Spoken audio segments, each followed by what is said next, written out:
if you wouldn't mind turning off your camera until you're called upon.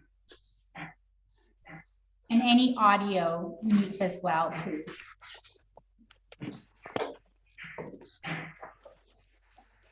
Hello, can you hear me okay?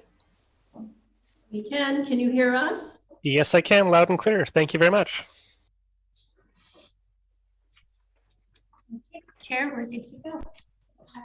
Just waiting on one more member, and they're just arriving.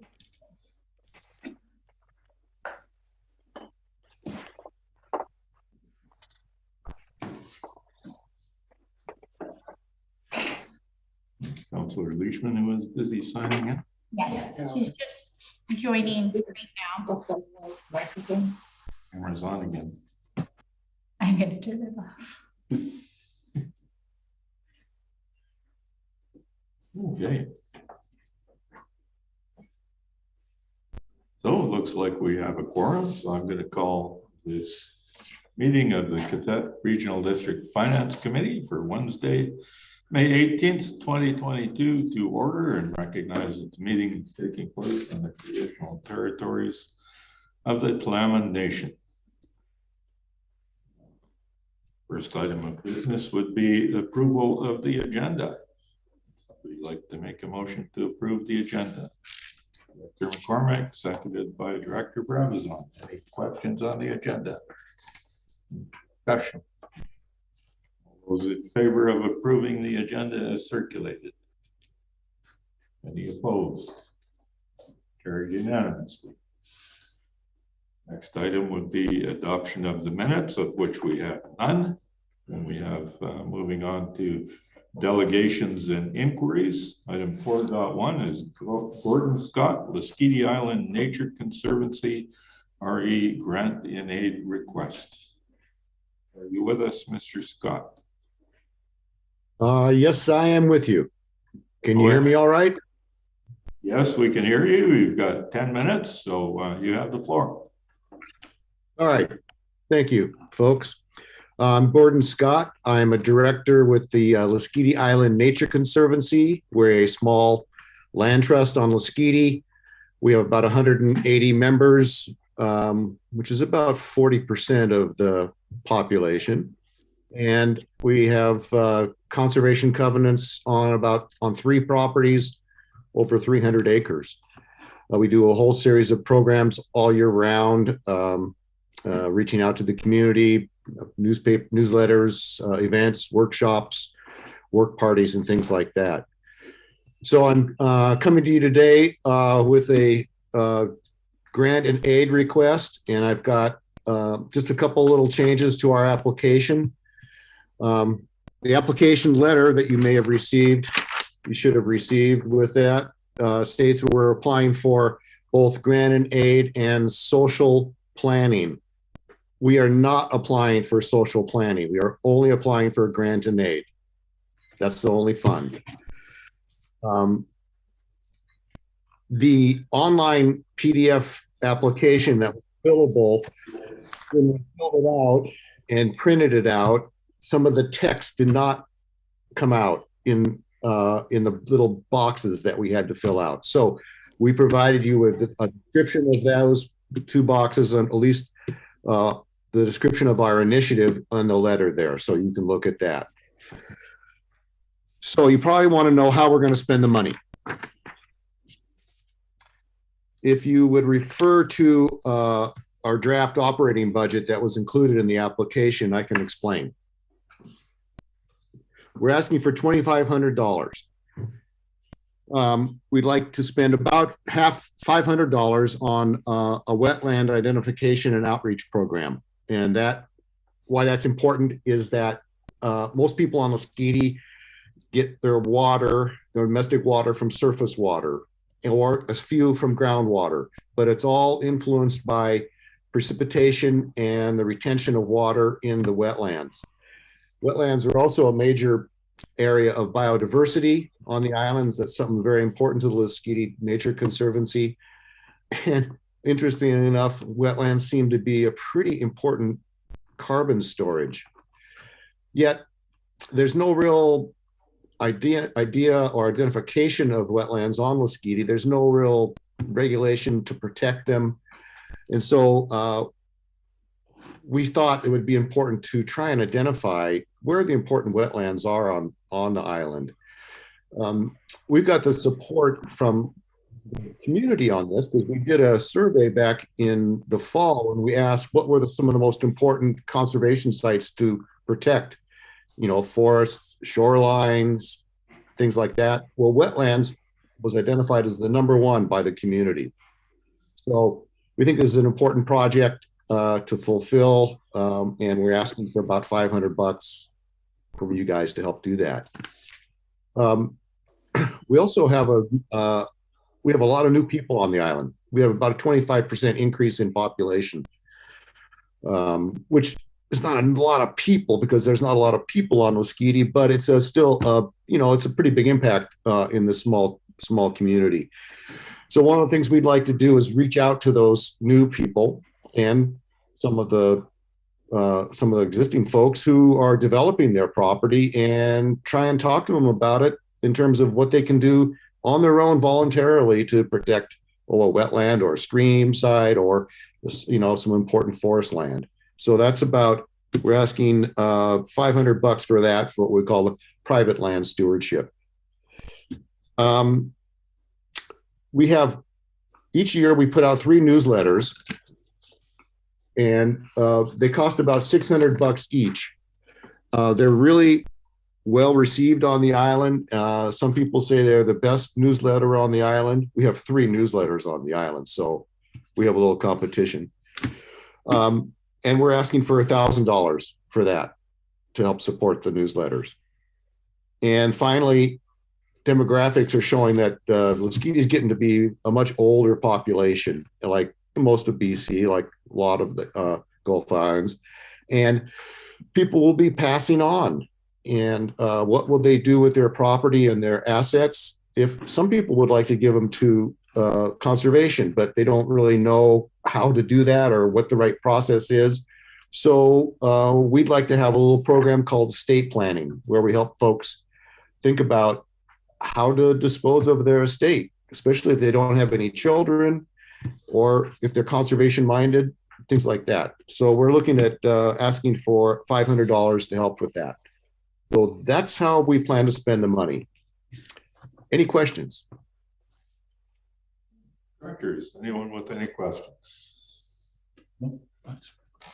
Don't see any hands, so thank you very much for your presentation. It was nice to hear it clarified. Very good. Thank you for the time. So item 4.2, we have Chuck Childress of the Gillies Bay Improvement District, RE Strategic Priorities Funds. Mr. Childress, would you like to go ahead? You have 10 minutes. Thank you. Okay, so we're back again, and we had asked previously for a grant under the Community Works, but now grants that are available to us, may be available to us under the Strategic Priorities Fund, which is really truly the only grants I believe that we are eligible for without too many strings attached. And what we're looking for is to bring our water system into compliance with Canadian drinking water standards. Our particular water system, we got a report last week from Vancouver Coastal Health, and it's identified its risk is identified as high. And that's not good for the community. That's not good for anybody. That's not good for the regional district, the assets that are located within Gillies Bay. It's especially, and it's particularly not good even for people who volunteer and stand for office, that you're sitting as a volunteer and it's hard enough to get people to become trustees. And I think you guys can identify with this. If you had an asset that a government agency was coming back to you and saying, hey, your asset is high risk, you would probably be running for the hills. And one of our options, if we don't get funding, that we seriously have to look at is just that the trustees and the people in the community just say, okay, whoa, let's just walk away from this and leave this, the high risk to another body, perhaps to the province and eventually to the regional district. So anyway, thing is let's get the water fixed. We also, there's an area that I think some members of the board may be familiar with. I'm sure staff is, the region out against Shelter Point Park that has, I believe, 9 little small community water systems that are all on permanent boil water notices. And part of our plan is to extend an 8-inch water main out to Shelter Point Park, out as far as Shelter Point Park, and bring these people into the water district. They are supportive of it. They petitioned us. I believe 61 out of the 63 property owners has signed on to join our water system. In the last week, after waiting for 6 years, we finally received from the province a new water license, which now enables us to take roughly 2.5 times plus the water that we took last year. So as far as capacity goes, we've also been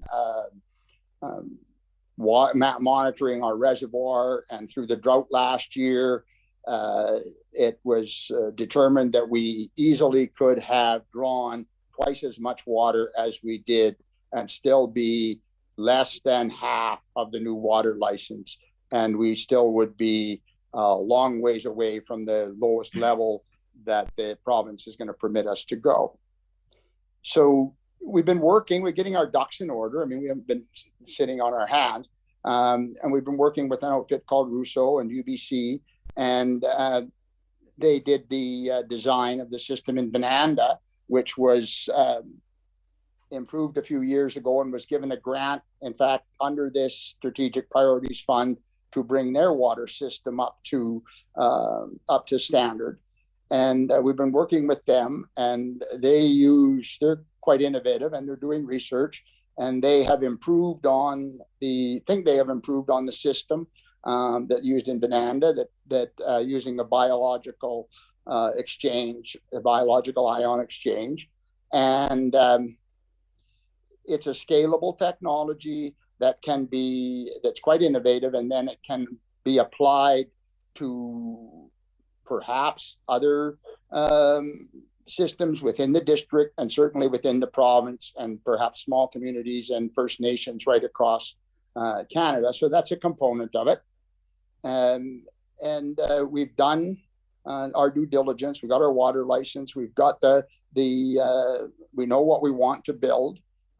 We've done that, worked with your staff to get the application in satisfactorily. And we're just asking that you, one other thing is I have to mention this one, is Shelter Point Park, for fire protection. We're going to take that 8-inch water line is going to go out there because we have to provide that park with fire protection, and we have to provide fire protection beyond there. It does not preclude at some point in the future the regional district asset at Shelter Point Park connecting to our water system. So I know you guys got a full schedule. I'm going to let you go, and hopefully further on in the meeting, you endorse our application. Thank you very much. So board members, any questions? Director McCormick. Thank you. Chuck, you mentioned in the report that has gone to the board that there's about 500 people infected. But when you look at the facilities that are available in Gillies Bay, such as the health clinic, the RCMP, the community hall, the library, and so on, and the fire protection district, which includes many people that maybe don't get the water, but they benefit from having the water. How many people would you estimate that GBID serves? Well, probably well, the whole island as far as the medical clinic goes. But as far as for inside our fire protection zone, we probably have 750 people, maybe 800, which is 75-80% of the population of the island. And when we add the 63 homes, then at actual water users, we're probably going to go up to 650. Thank you. Thank you. Anyone else? Don't see any other hands, so thank you for your input tonight, and we will be considering that later on in the meeting. Thank you very much. Next item is 4.3. We have a number of presenters from the Savary Shores Improvement District with regard to the Strategic Priorities Funds. Yes, thank you. Good afternoon. We'd first of all like to thank you for the invitation to present our request for an off-grid solar-powered water system on Savary Shores Improvement District. My name is Bryan Miles. I am the trustee chair of the Improvement District, and I'd like to introduce another trustee, John Revitt, and our administrator, Janine and Reimer, who are also listening in.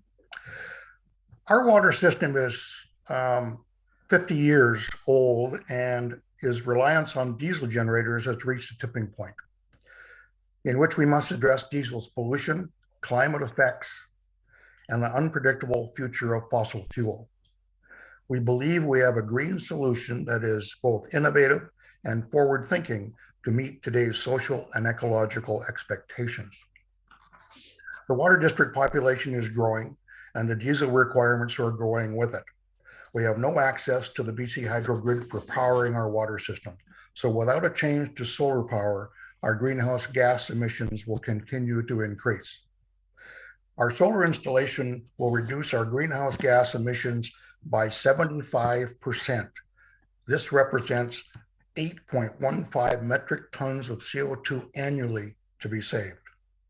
The greenhouse gas reduction has regional benefits and aligns with the regional district's strategic priority of factoring climate change impacts into decision-making. We are also facing the long-term unpredictable cost of fossil fuels. We have seen diesel prices jump several times within the last year as global events affect the supply. Through considerable analysis of fossil fuel future compared to sustainable solar energy future, the trustees have concluded that we have a responsibility to change to solar energy now. Infrastructure grants are not typically available to Savary Shores Improvement District. So this is a rare and an exciting opportunity to create a solar installation that would power this water system efficiently for many years to come. Since 2008, we have had a robust asset management plan and a positive capital reserve fund, ensuring there are funds for each part of our infrastructure replacement as is needed. But we have no extra reserve to invest in a $480,000 solar installation project. To save for that kind of investment would take many, many years. The infrastructure grant is necessary to make this project possible. We understand that Savary Shores is required to pay the regional district administrative fee. That payment would be added into our asset management plan, and savings on fuel will allow for larger contributions to our reserves. We appreciate the opportunity to present to you today and trust we have put forward a solid plan that will enable you to support a more predictable and greener future supplying water to our community. Thank you. If you have any further questions, we'd be more than prepared to answer them. Board members, any questions? Director McCormick. Thank you, Chair. I have two questions, Bryan, and thank you for the presentation. Do I understand this correctly? You've got drinking water now, you're just trying to find a green technology to pump the water. Is that correct? That is correct. We service approximately 500 people with our water system currently. Okay, so the 500, that leads to my second question. The year-round population of Savary, it's about 100 people, is it not? It would be as far as the island is concerned in total, but we're only a portion of the island. The improvement district boundaries do not cover the entire width and breadth of the island. It covers approximately 220 properties on the island, of which we're servicing right now about 175.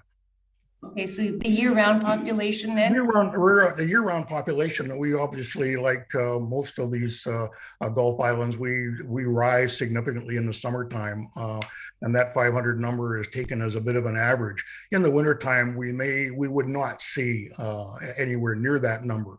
What's of interest, I believe, and would be of use to you would be that we pump approximately 60 to 65% of our water during the second and third quarters of the year. That's our impact portion.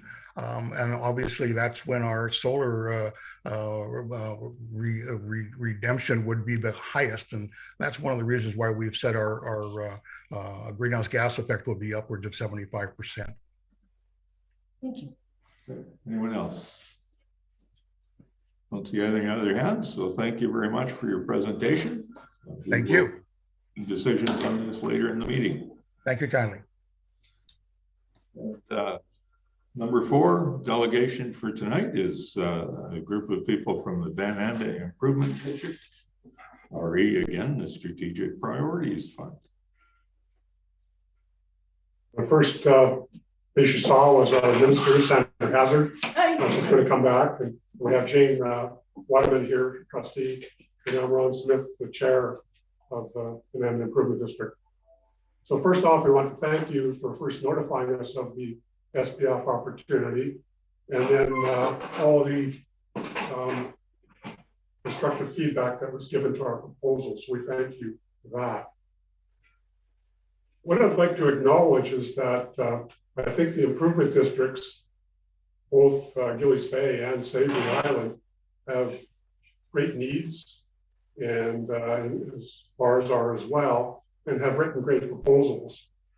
And instead of actually concentrating on a proposal, I think you have it there in your agenda. Again, I think we've done a good job at putting forward our case, and we have a very needy case.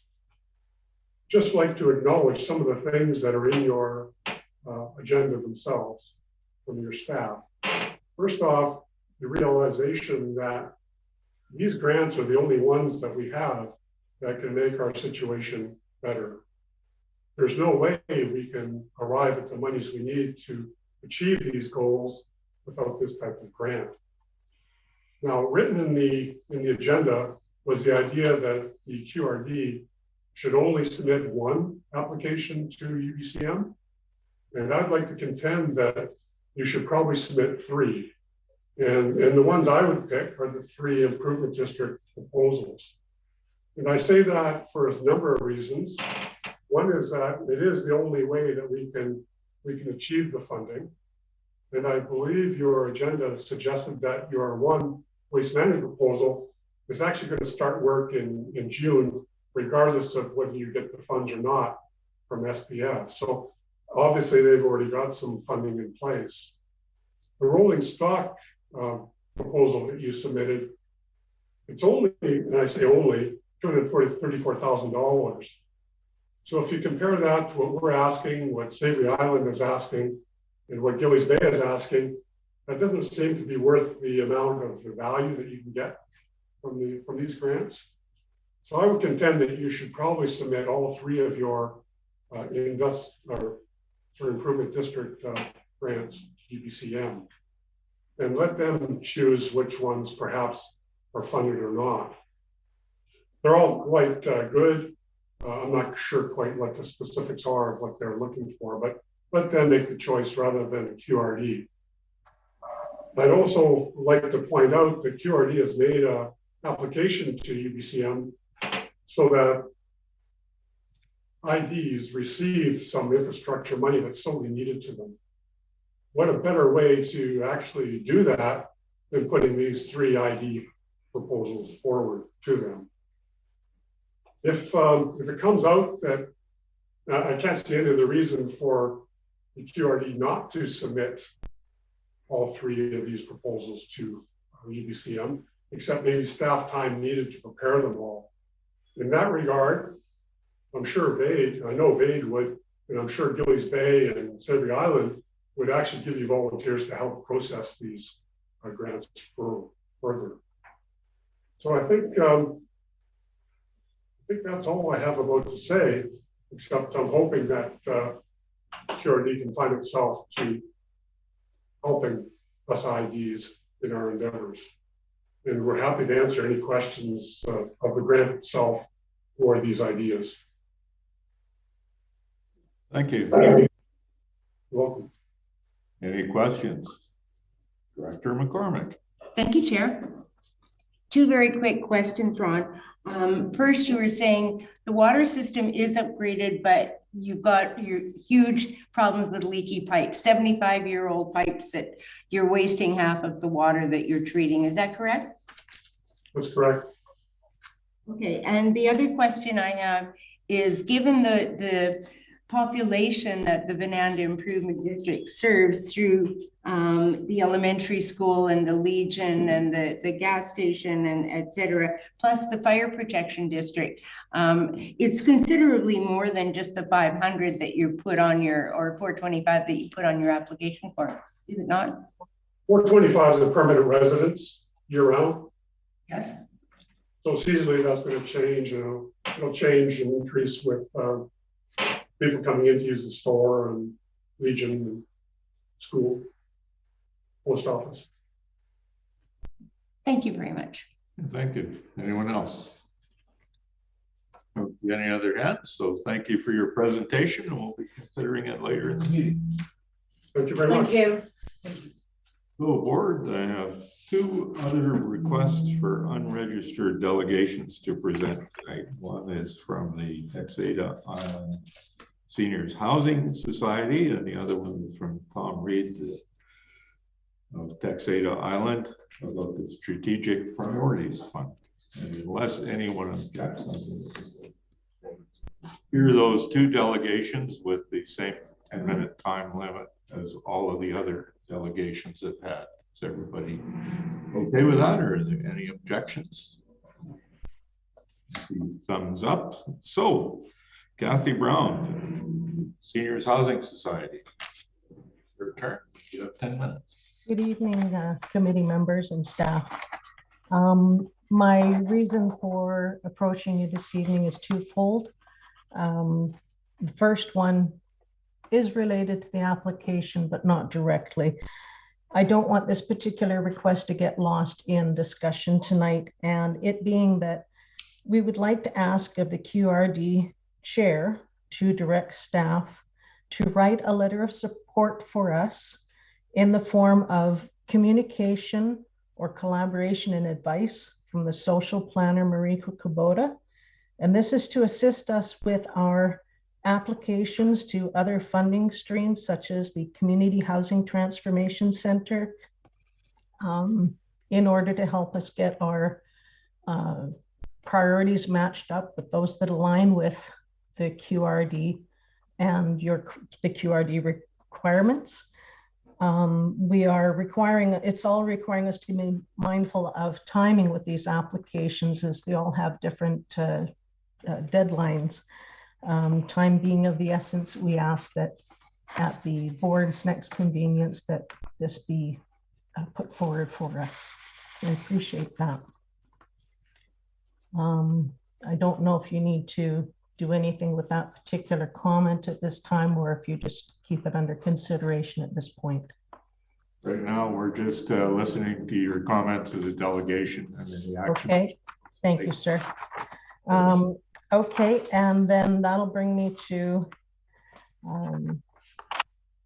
I don't know if we've just completely missed the language, how we've completely missed the mark on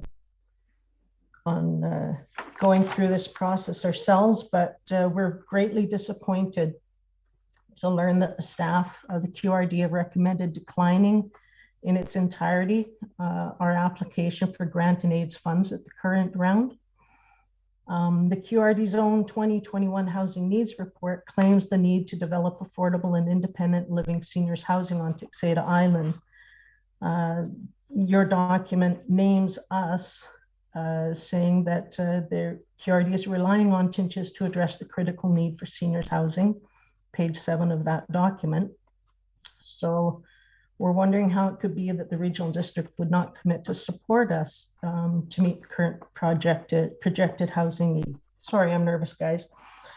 In the QRD Financial Policy for Grants and Aid 3.11, amended February 27, 2020, there are 2 exclusions staff have pointed to as grounds for rejecting our request for support.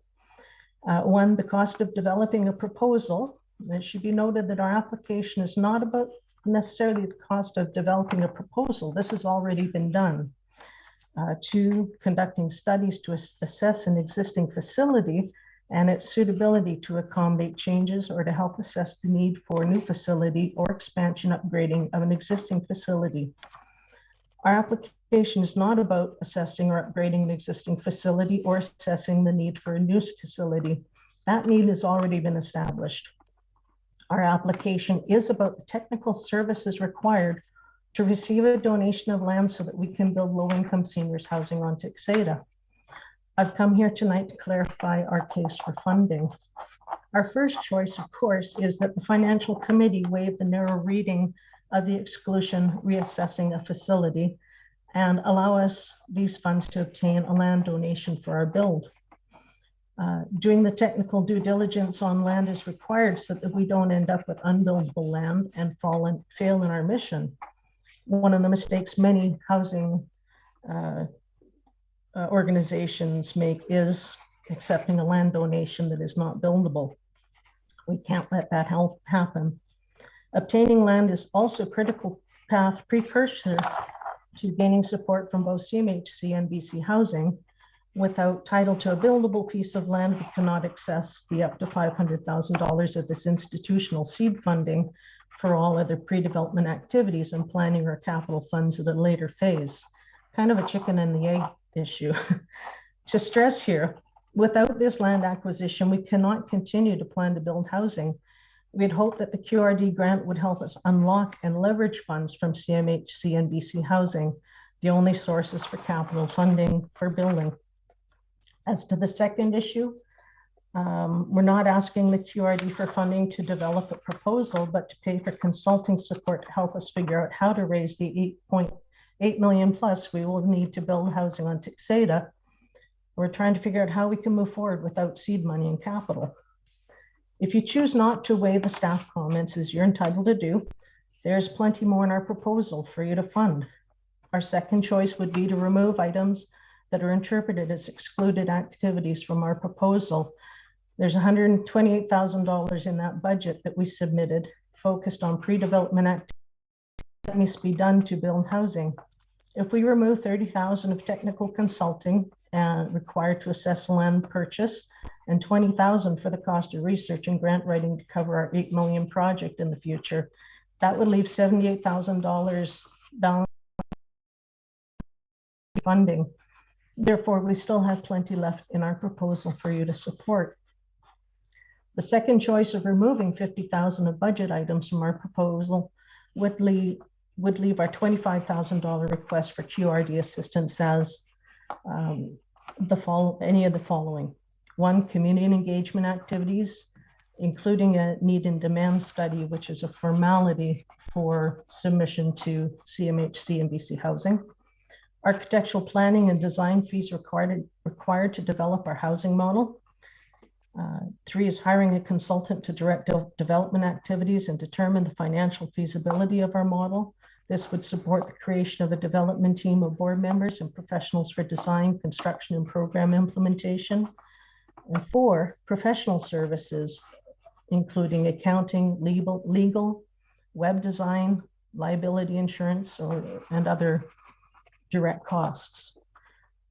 We hope you agree it would be tragic if the QRD could not support the only organization building low income housing in Area D. We implore you to read your guidelines liberally as you can, allow us to use the grants and aid for technical consultants as needed, or to fund $25,000 of $78,000 budget for other critical path activities that could fall easily into your guidelines.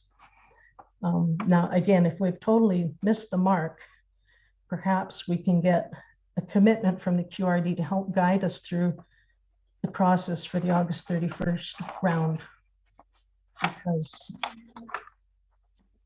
we apparently need guidance. Thank you.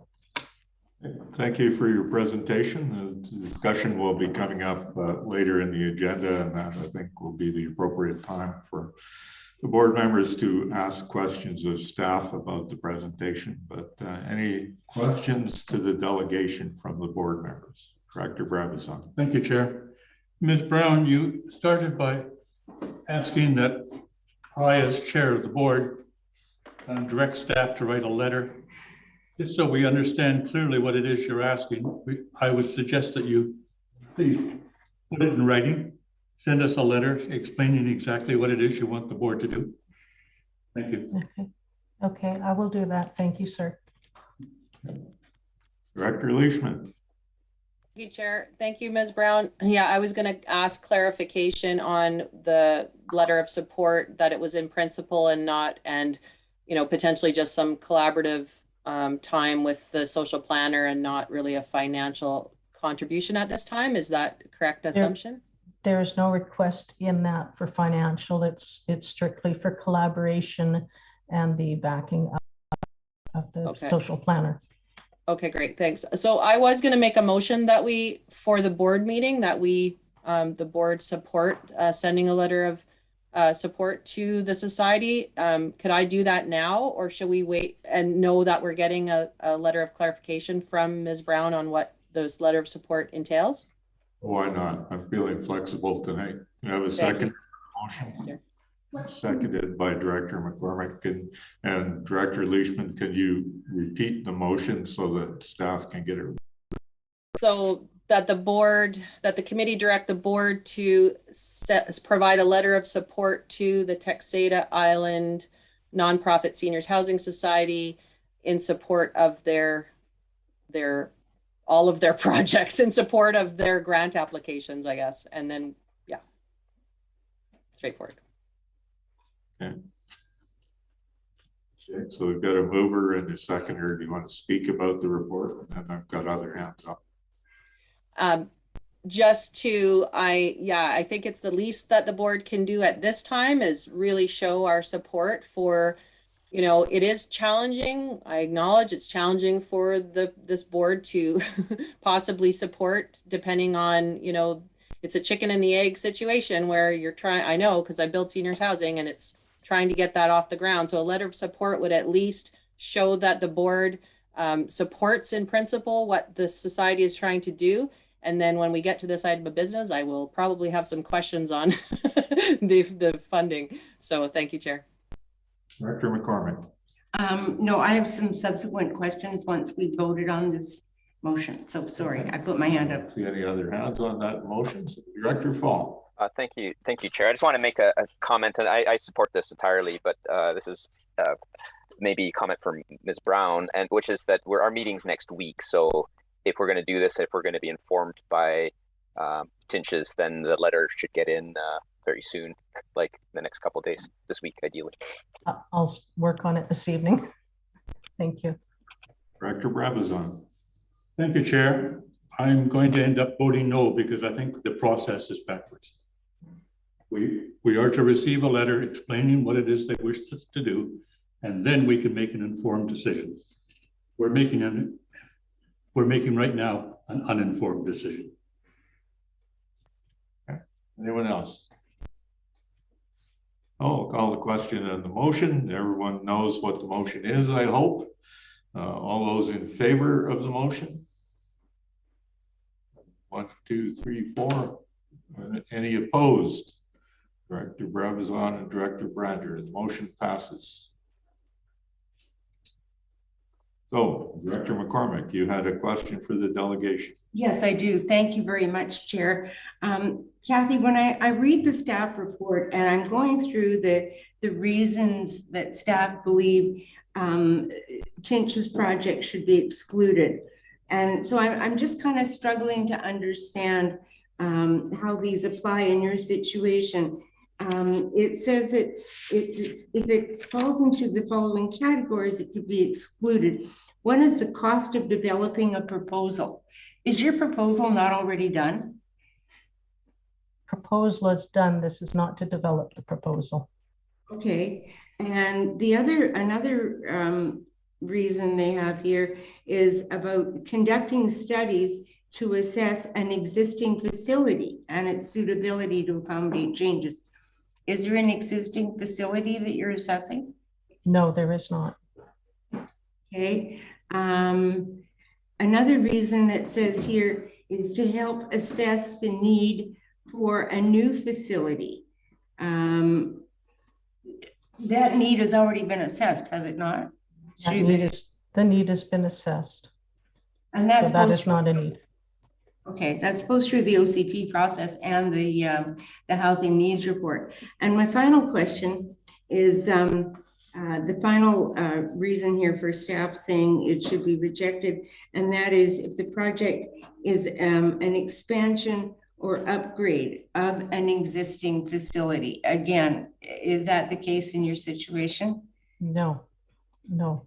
So your project does not fit any of the criteria that were listed there? No. Thank you very much, Chair. Okay. Don't see any other hands up, so thank you for your presentation, and you'd be welcome to continue to observe the meeting online if you like to. We'll be discussing your application later in the meeting. Thank you for having me. The next delegation would be Tom Reed, Texada Island resident, about the Strategic Priorities Fund. Reed, are you with us? Where are you going? Yes, I am. Good afternoon. I'm Tom Reed, Texada Island and Kitsat citizen, and I want to thank you for the opportunity to be heard today. My topic is the recommendation this committee will make in today's meeting on agenda item 7.3, the Strategic Priorities Fund. Much is at stake in this decision, not least our region's viability and reputation. Thus, I would like to raise a few points for your consideration. As you know, of the 6 applications before the committee, only 3 capital projects can be submitted to UBCM. And historically, only 1 or 2 infrastructure applications were typically funded for any regional district. My first point is that there has been no intake on this funding program since 2017, and a lot has changed in 5 years, thus justifying a different approach to proposing applications for funding. Community water infrastructure has become much more prominent nationwide due to water system failures and persistent boil water restrictions that have been widely publicized in various places throughout Canada. Here in the Kitsat region, particularly on Texada Island, we have community water systems in an advanced state of deterioration and many residents on permanent boil water restrictions. The Savary Island water system depends on diesel fuel merely to operate and faces the uncertainty of a global diesel shortage and huge price increases that could become unaffordable for island residents. Thus, 3 of the 6 applications before you today are intended to alleviate the risk of community water system failure and to end permanent boil water restrictions. These applications should be the top priority for our region because the impacts of community water system failures would constitute a critical emergency, not only in each of the immediate affected communities, but for the region as well. Such emergencies could happen at any time, even simultaneously. They would include potential major impacts to households and possibly closure of essential businesses, along with the potential disruption of fire protection and other crucial public services, as Tom Day so eloquently stated in his correspondence to you about the Lund water system. Second point, the community water systems most at risk are all operated by improvement districts. Their past funding applications have often been denied by QRD, yet realistically, they don't have other funding options at the scale needed. Their best hope of stabilizing these community water systems is funding from the Federal Strategic Priorities Fund through grants co-administered with Kitsat Regional District. In contrast, the 3 QRD corporate funding applications have other financing options. And in the case of the Resource Recovery Center, construction will begin next month. So there's no emergency there. My final point, no matter how you look at this decision, it would be irresponsible to ask UBCM to fund any of the 3 corporate proposals, given the dire condition of our community water systems. If we don't ask for what we really need, then we won't get it. Please vote to save community water in Quebec. Thank you for listening. Questions for Mr. Reid? Don't see any hands up, so thank you for your presentation. Thank you for coming tonight. We'll be discussing all this later on in the agenda. Oh, that takes us to, there's number 5. There's no unfinished business that I'm aware of on the agenda. We end up with correspondence. Item 6.1, Vancouver Island Mayors, RE, the municipal support for the Vancouver Island North Film. There is correspondence attached in the agenda under the next item. So not very far away. What's your pleasure? Move receipt. Seconded. Moved by Director Brabazon, seconded by Director Brander. Any discussion? All those in favor? Any opposed? It's carried unanimously. Next item is correspondence from organizations RE funding support for Quebec community justice. Move receipt. Move receipt. Director Brander, seconder. Director McCormick. Any discussion? All those in favor of receiving the correspondence? Any opposed? Carried unanimously. Next, we have May 14th, 2022 from Lori John, RA, the Texada Studio Art Tour 2022. Pleasure, folks. Director McCormick. Move receipt. Have a seconder. Director Brander. Any discussion? All those in favor of receiving? Any opposed? Carried unanimously. And 6.3 is correspondence from Tom Day, Lund Waterworks District Receiver, RE, the Lund Water System. Brabazon, repeat. Seconder for that motion. Discussion. All those in favor of receipt? Any opposed? Carried unanimously. Moving right along, here we are at reports 7.1, Lasqueti Volunteer Fire Department Asset Management Survey. I'll move the recommendation. Moved by Director Paul, seconded by Director Gisborne. And we have Mr. Toms. Did you want to speak to this report at all? Certainly, Chair. If you've read the report, then I think you've seen really satisfying to see 128 responses, strong input from the community in regard to the questions that we are asking. A lot of it good information around the service level expectations, the fire insurance interests, as well as the willingness and ability to support the tax implications for future capital needs. The comments also, if you haven't taken the time, it's really worth reading all of the comments. There's a lot of very valuable comments, even beyond what we were asking, that people wanted to share. And I think that that will help us in this and in maybe future discussions. Preliminary talks with our volunteer fire chief. Of course, we're going to take this and use it as valuable information as we start to build a draft plan that we can bring back to the board.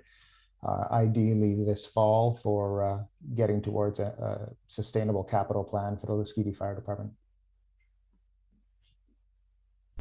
Any discussion from members of the board? We have the recommendation moved. Director Fall. Thank you, Chair, and thank you, Mr. Toms, for both that report and for administering the survey and developing it. 128 is a pretty good response level, and I was really happy to see that. It looked like a trickle at first, but a lot came in. And to put that in context, that I estimate that's over a quarter of the adult population. That would be like getting 4,000 responses for a region-wide survey. So that's what gives this high confidence level mentioned in the report. It is really good to see that a large majority of the respondents were happy with the LIVFD. They're happy with the service. They have concerns and they have, there's lots of opinions, but overall, they like the service. It was not a surprise to see that most of the respondents feel that medical first responders were the most important part of the service, as medical calls represent the majority of emergency calls. So that showed up. And the comments were very interesting. Most were nicely put, and quite a few of the comments expressed desire for elements outside the service. That's more support for the first responders, concerns about forest fire risk, and so on. But overall, the survey produces very good information on the desires of the community and will hopefully provide a good basis to guide the next steps of the process towards an asset management plan. So I think the report stands on its own, and Mr. Tom's comments as well. I think it's a very good way, a good step in the path forward. Thank you. Anyone else? All those in favor of the motion? Any opposed? Thank you very much. Move on to the water system. I'll move the recommendation. Seconder, Director McCormick. Question? See any hands up, but I have a question. I think this means that the total cost for both phase 2 and phase 3 will be $30,000, and the motion is intended to increase the planning grant revenue from 10,000 to 20,000. Am I correct about that?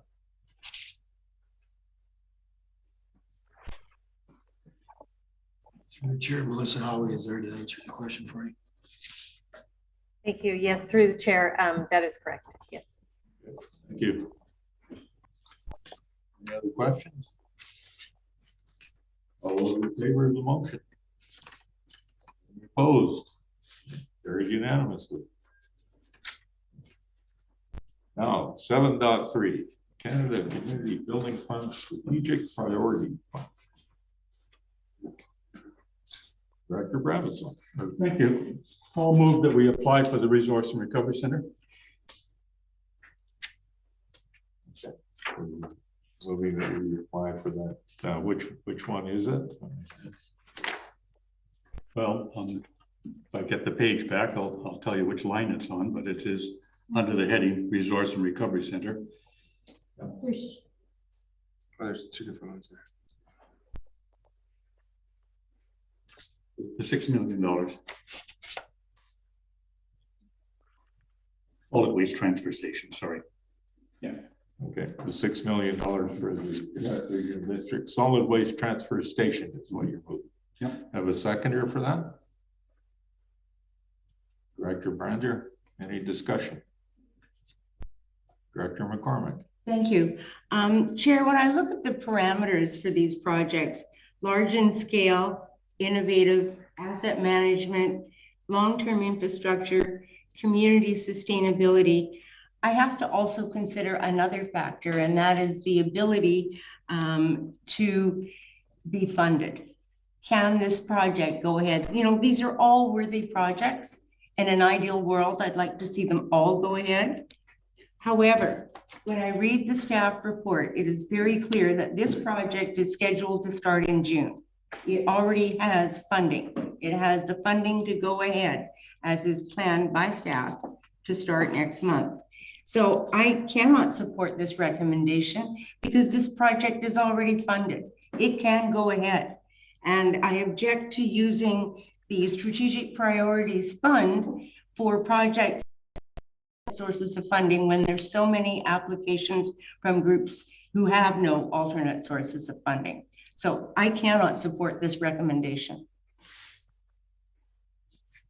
What else? Director Gisborne. Thank you, Chair. I have a question for our staff. Did we apply in the past for the previous intake for the Resource Recovery Center, and if memory serves, did we not, were we unsuccessful in that application? Ms. Greenan? Thank you, Chair. That is correct. We did apply to the previous Strategic Priorities Fund stream for the solid waste transfer station.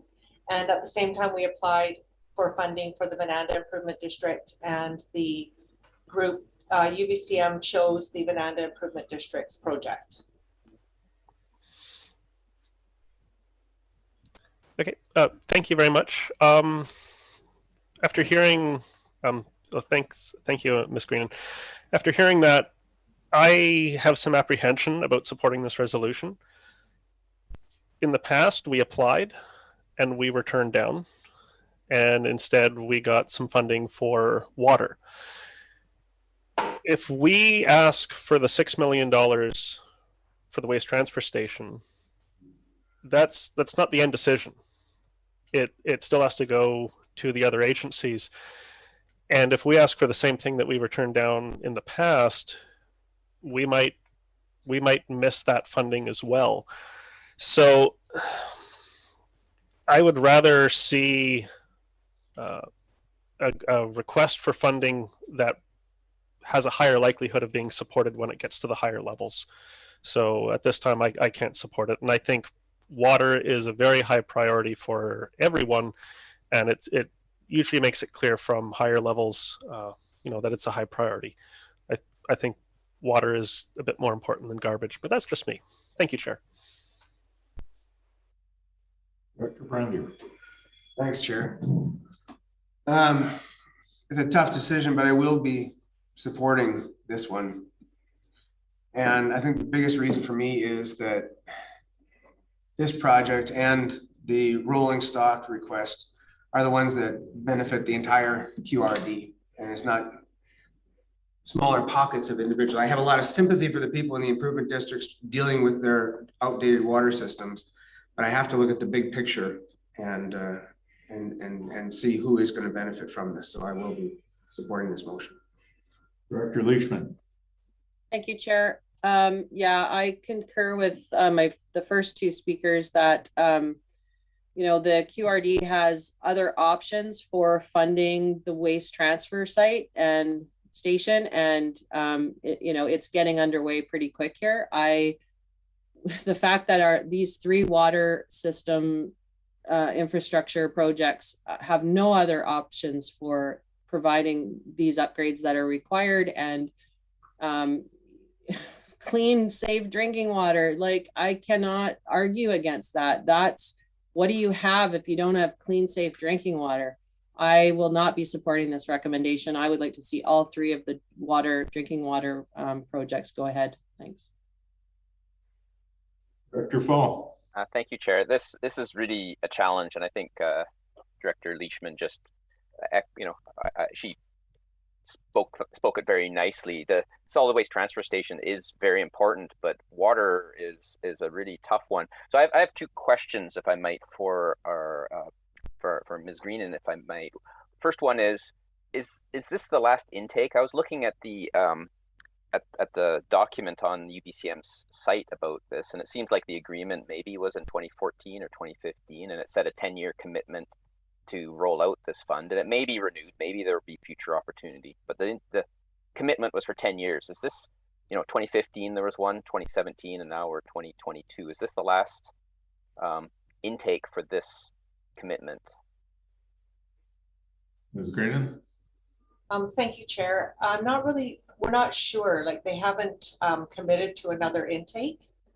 So as far as we know, this is the only one that's available. We don't know when the next one will be announced, but you are correct. There was one in 2015 and then in 2017. And then now this one in 2022. Right. And the other question, which, maybe I think the answer is no, but I might as well ask it. Is there any way for any of the improvement district applications to be merged? And in particular, the two on Texada Island, is that possible, or is it just as separate improvement districts, they must be put in separately? Ms. Greenan. Thank you, Chair. We actually did ask that question if they could be put in as one application, the two on Texada Island, and the UBCM said that no, they would have, unless they were actually had formed a separate society, with the two of them in it, we couldn't administer two applications as one. Okay, thank you. Anyone else?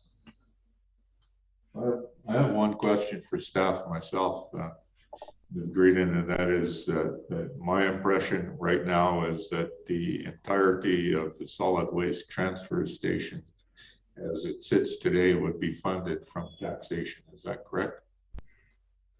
Thank you, Chair. Yes, the entire waste transfer station project is being funded through borrowing. Okay. So, for taxation. Okay, so the decision has a direct impact on taxation is what the point I'm trying to make. Okay, any other hands? Director Gisborne. Thank you, Chair. Really appreciate the input from the other directors and staff. I have a question though for staff.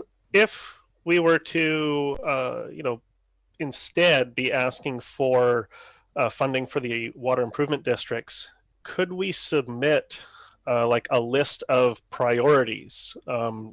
Like, could we actually ask for more and say, include the $6 million request, but as a lower priority because we were unsuccessful in the first intake, and and then kind of hear back, are we allowed to ask for more and then prioritize? Is that possible? That's a question for our staff. Ms. Bryan. Thank you, Chair. The program guide is clear that we can only submit 3 capital applications. So I think that's up to the board to prioritize them before we submit those applications. So no. Okay, thank you. Sorry.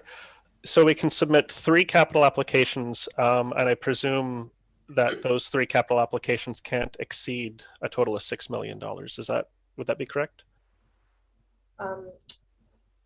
The way that I read it was that each of them could be up to $6 million, each of the applications. Oh, okay. I mean, unless I've interpreted it wrong, but that's the way I understand it. Okay, thank you. No further questions, Chair. Director Brabazon. Thank you. I trust that all directors understand that a negative vote on this one is a direct hit on the taxpayers. The intent of this application is to relieve the taxpayers of a $6 million burden. So if you vote no, basically you're saying to the taxpayers, sorry, you'll continue to pick up the bill for that facility. Leave it at that. Dr. McCormick. Thank you. Only to say that the budget is already in place. The financing for this project has already been approved as part of our budget process, our 5-year capital plan. And so that's already taken care of. And when I look at the 3 improvement districts, you know what? They have no alternative other than this fund. So again, it may cost the taxpayer money, but that has already been approved by this board and absorbed into our existing budget. I cannot support it. Director Brander. Thanks, Chair. I'll be quick. It's been thrown around a number of times that there are no other options, that kind of thing. I understand there may not be any other grant funds available. And I understand the Gillies Bay Improvement District, their bill is particularly high, but the other 2 are not insurmountable figures. I mean, there are lots of people in our area that rely on wells. And if something goes wrong with that well, they have to pay their own tab to get that, dealt with. And I think if you take some of these other numbers from some of the improvement districts and divide them amongst the people that are serviced by these improvement districts, the amount of money is quite a bit less than it would be if you're actually replacing a well or, in your own private residence. So there may not be any other grant funding opportunities but there are other funding opportunities. I don't see any other hands, so we'll call the question on the motion. All those in favor?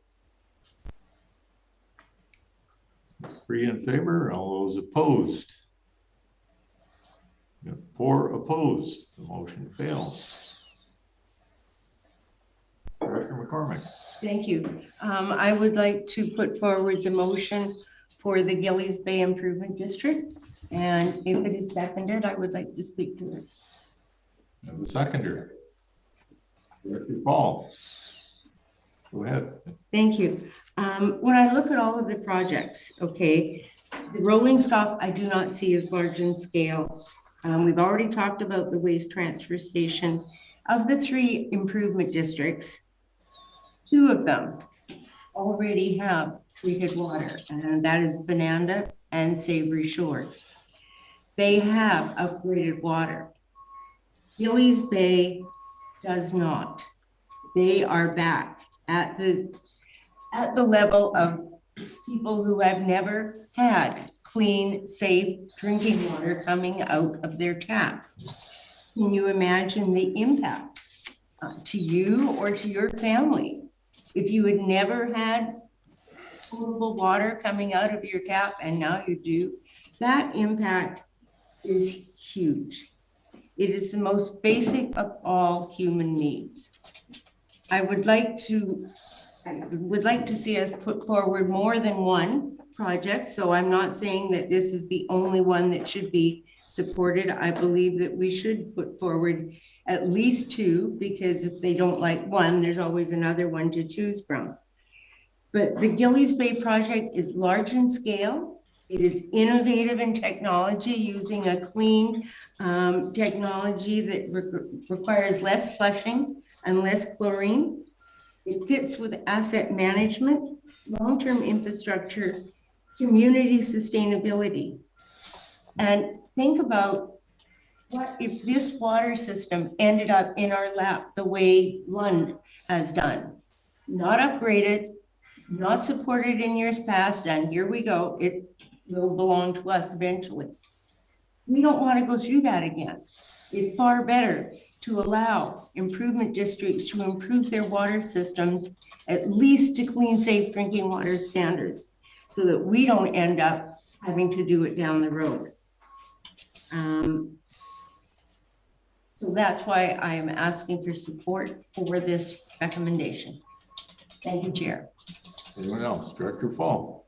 Thank you, Chair. I just want to briefly mention that I looked at the intakes from 2017 in that table, and looked in particular at the regional district projects that were approved, and quite a few of them are in the multi-million dollars. The CVRD received 7.9 million. A number received 6.1, 4.6. So I think this project of all of them, I concur with Director McCormick's comments that the need in Gillies Bay seems to be the highest. The ability of funding the project by the improvement district seems to be the lowest. The gap is biggest. So I think this is the highest priority that I can see from these. Anyone else? Director Gisborne. Sure. I concur with the comments of Director Fall that I do believe that the Gillies Bay Improvement District is the highest priority on this list before us. I'm wondering if it's possible to either amend or like, how do we submit like 3 applications and then let them be prioritized? Myself, I would putting Gillies Bay as the first priority through our application, solid waste transfer as either second or third, and Venanda Improvement District as either second or third, based on the the feelings of the Assembly. And I would even go as far as to say, if we put an application in for the solid waste transfer station, that we put the application for the full amount of $9.4 million. And if they only give 6, they only give 6. But we can also maybe submit with our application that we did not receive funding on the first intake. So I believe that we're a little bit behind a lot of other local governments because we didn't get that first slice of cake. Thank you, Chair. That's an amendment to the motion. I second it. Okay. I'll put forward that amendment, and thank you, Director Leishman. On an amendment proposed, there was a question. The question to staff was a question about whether or not we could submit a list with priorities on it. I'd like to hear Ms. Green's answer about whether we can do that or not. Thank you, Chair. I haven't actually looked at the application yet, but in prior applications, no, there is no, it's pretty specific. It's an online application and they ask you specific questions. They don't give you, there's no area to say, this is our first priority. You generally would submit all 3 applications, hoping that they would approve and fund all 3. Okay. Oh, that's your answer. Thank you. Anyone else?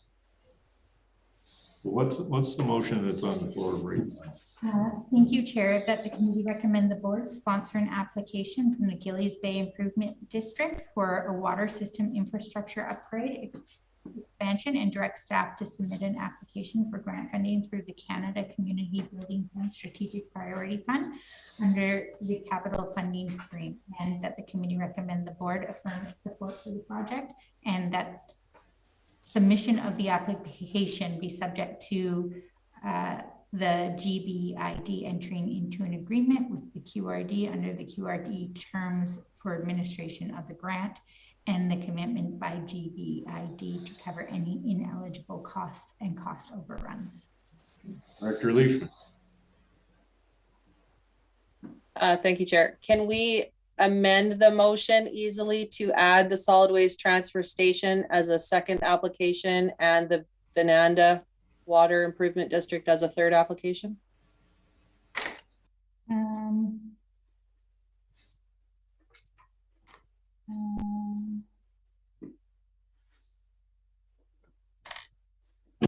That we could. We'll let the questions come one at a time.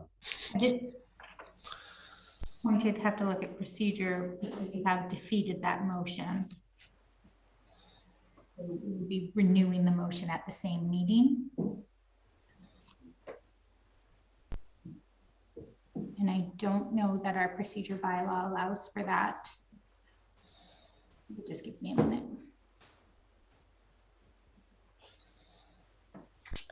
Procedural question, can a member who voted, oh no, you have to vote in favor, I guess. Reconsideration, I'm looking under reconsideration. The corporate officer right now is looking at the question of reconsidering a decision that's been made at the same meeting. Chair, I believe that's outside. You'll just give a moment for the corporate officer to answer this question about procedure, and we can answer everybody's questions in order. After a vote has been taken on any question except for one tabling or postponing, a member except the chair who voted in the majority on the matter may move to reconsider the motion at the same or the next regular meeting. Those who voted in the majority were those who voted against for that question. So we require a motion to reconsider the previous decision. If that's the way you want to go, it may be a complicated way to go about this. I may suggest moving this motion and then reconsidering the next motion. Yeah. That would be.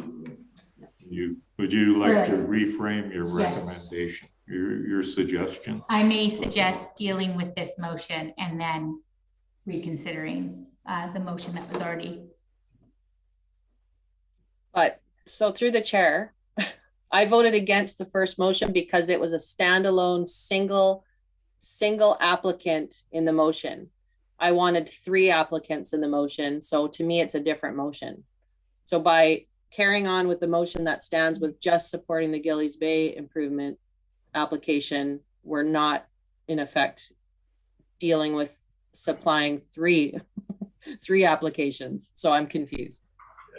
Mr. CAO, we're getting into a morass right here, if I can use that term. Through the chair. Procedure. And the CAO would like to provide some guidance, and I'm going to give him a chance to do that. Thank you, Chair.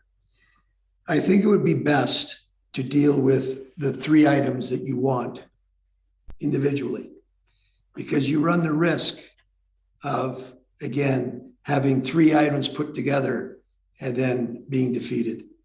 However, your other question regarding the change in what your motion is, if you look at what the recommended action is, it doesn't substantially change. Just the way you've rearranged it changes, but the wording is still the same. We will still be using the same wording as recommended by Linda Greenan regarding the transfer station. So I don't think anything substantially changes to make it a different motion. So that's why I suggest you deal with each individual priority on an individual basis. Well, I'm going to suggest that that's a good idea. We have one motion on the floor right now about the Gillies Bay application. We deal with that separately, and then we can go through and deal with the other ones that the board may or may not want to recommend. In order, it's probably the simplest procedure to go with so far. I think the motion that's on the floor is the motion that was read by the corporate officer to submit a request for funding for the Gillies Bay water system. Everybody good with that? Director Fall? Thank you, Chair. I just wanted to say my understanding was the same as Director Leishman's, that because there's kind of a separate decision here that was in the report, which is whether we send 1, 2, or 3, because that's actually, you know, the idea being that maybe 1 would have a stronger chance and 3 would have less strong chance. And we've had discussion about priorities. So I think the procedure laid out by the CAO and the chair makes sense. I think it's more clear now, but it was based on that understanding. Okay.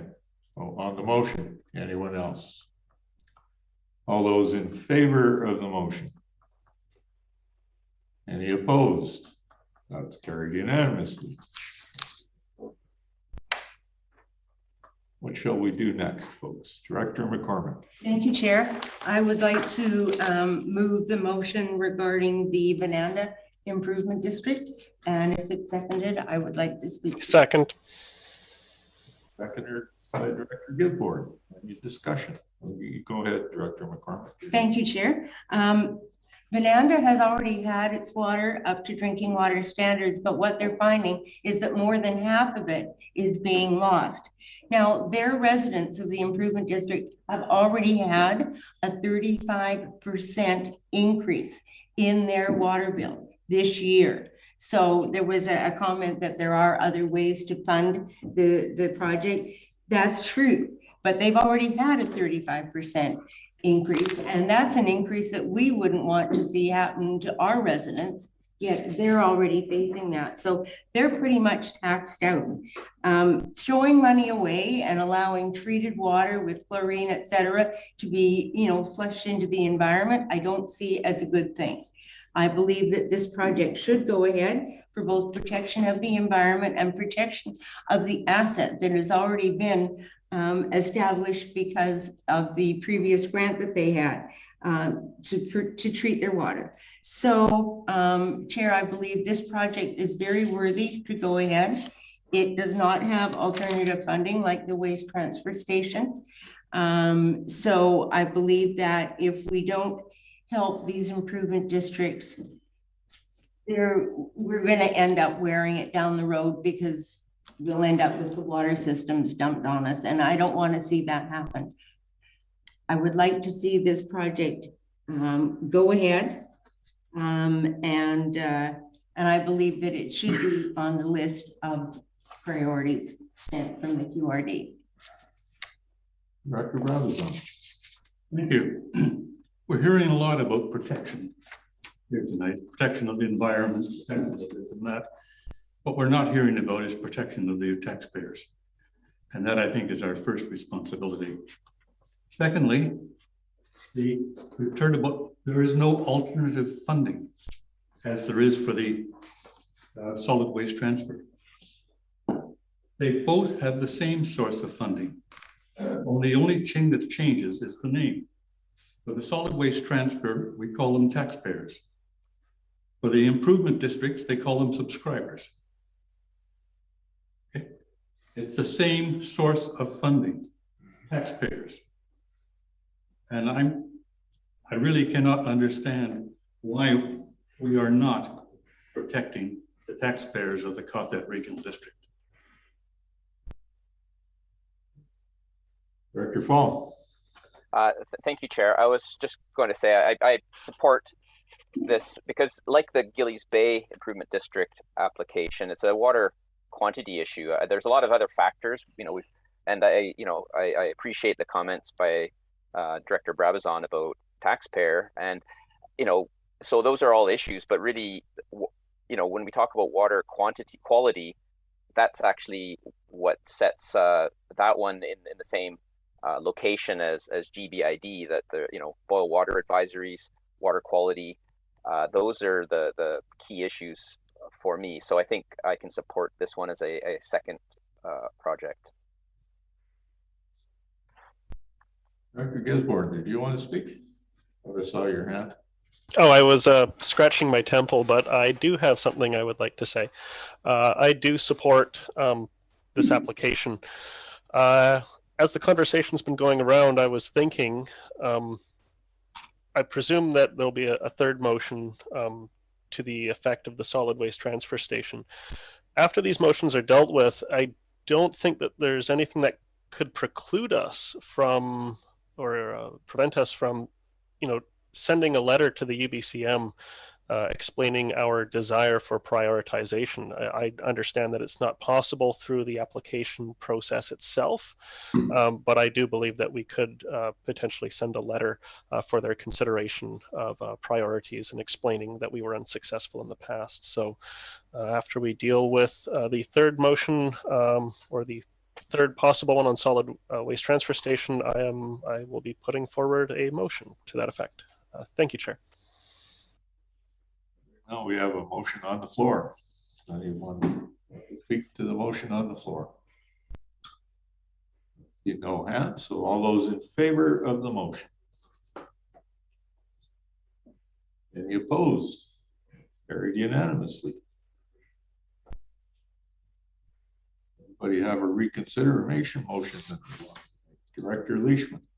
Yeah, now that I understand that we can have 3 separate motions, I will move reconsideration of the solid waste transfer station motion.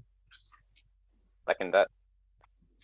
So just to ask the corporate officer, what's the required number to pass a reconsideration motion? So it's 2/3 majority, and so that would be 5 members. Okay, thank you. We need 5 votes for reconsideration. Any discussion? Director Leishman?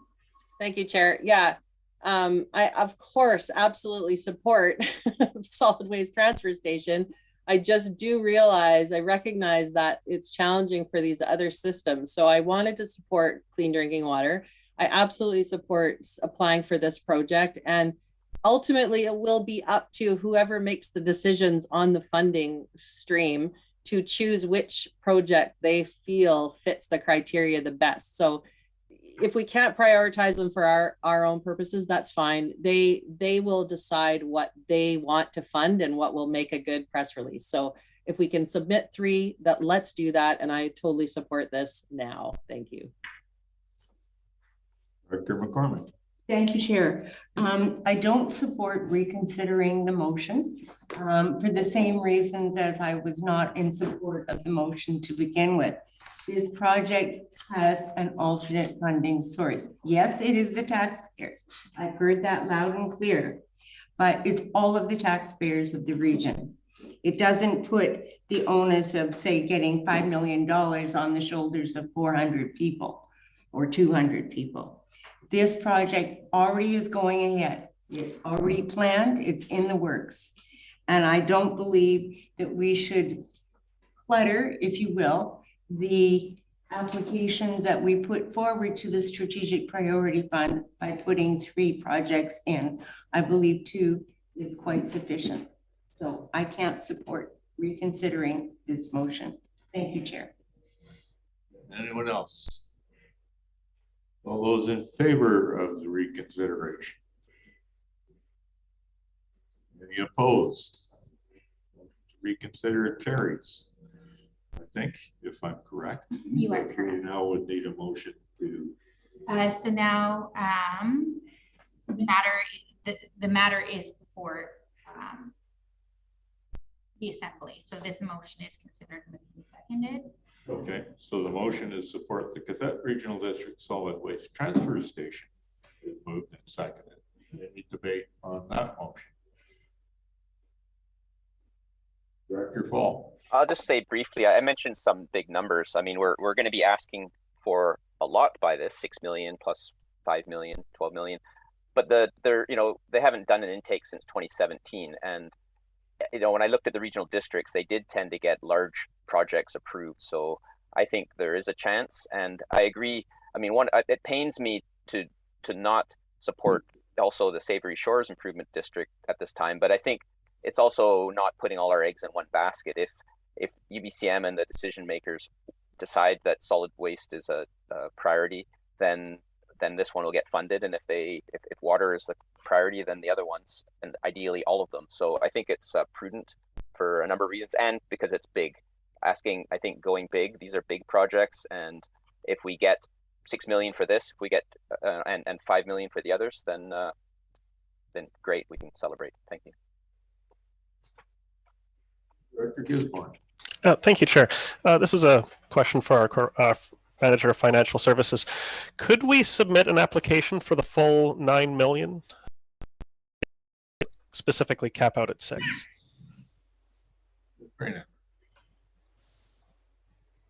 Ms. Greenan, go ahead. Oh, thank you, Chair. Yes, we would submit the application for the full 9, but it does cap out at $6 million. That's the maximum that you can get for an application. Okay. Thank you. I'm just happy to hear that we're submitting for the full amount, and who knows, maybe we get lucky, but it's unlikely. Thank you, Chair. See any other hands? So I'm going to comment on this. I believe that the budgeting and the approval of going ahead with the solid waste transfer station happened before I became a member of the board. I remember early in my time on the board asking about the budget amounts, the Resource Recovery Center, and where that funding would come from. And I got assurances from other board members, staff, that all the possible grant applications would be looked at to reduce the impact on the taxpayer. This is an extremely large project for a small regional district, and the impact on taxpayers is significant. So that's why I support applying for the grant to cover this. It will affect all of the regional district taxpayers. I think it's important to apply for as many grants as we possibly can to cover these major expenses. Any other hands? All those in favor of the motion? Any opposed? Very unanimous. Director Bryan. Thanks, Chair. I want to make a motion that Finance Committee recommend the board apply for the risk management framework under the capacity building portion of this fund. Second. Seconded by Director Brabazon. Discussion. Straightforward. Director Gisborne. Maybe I'm a little confused. My understanding is that we're only allowed to submit an application for 3. Would this be the 4th? Ms. Greenan, Thank you, Chair. Yes, we can submit 3 under the capital stream and then 1 under the capacity building stream. So this would be the capacity building application. Okay. Thank you very much for that clarification. Any other discussion?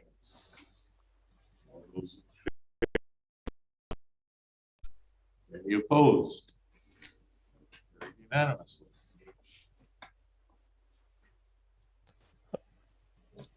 Director Gisborne. Thank you, Chair. I'd like to put forward a motion. I have sent it to the corporate officer. I will read it out, and if I get a seconder, I'll explain. I move that the committee recommend the board direct the chair to send a letter to the UBCM expressing the board's desire to prioritize the following applications. 1. Gillies Bay Improvement District. 2. Venanda Improvement District. 3. Solid Waste Transfer Station. And that the letter outline that the QRD was unsuccessful in our previous application for the solid waste transfer station, and that we appreciate the consideration for financial assistance. A seconder for the motion. I'll second it for discussion. Seconded by Director McCormick. Would you like to explain the motion? Yes. My understanding is that we can't prioritize in our submission because it's online. It's just how the framework is. However, my understanding is that these applications go to UBCM and that we could send a letter to UBCM, which would then be, outside of the official application, and then the UBCM could consider our letter, or they might not. I don't see any harm in letting the UBCM know of our prioritized recommendations, that we would like to prioritize water, but also letting them know that our ask for the waste transfer station was something that was turned down in the past, and maybe we can be successful. I figured I don't think it harms our position, and if anything, it might help. Thank you, Chair. Dr. Brabazon. Thank you, Chair. I submit that it will harm our position in that it is an attempt to interfere with the process of the committee that will be making the decision. I think they've issued an application form. We've complied with their conditions for submitting the application. And I think we should just leave it to them and not attempt to muddy the waters in any way. Anyone else? All those in favor of the motion? Everyone is in favor. All those opposed? And the hands up for those opposed, please. 1, 2, 3, 4, 5 opposed. Motion is defeated. Brings us to item 7.4.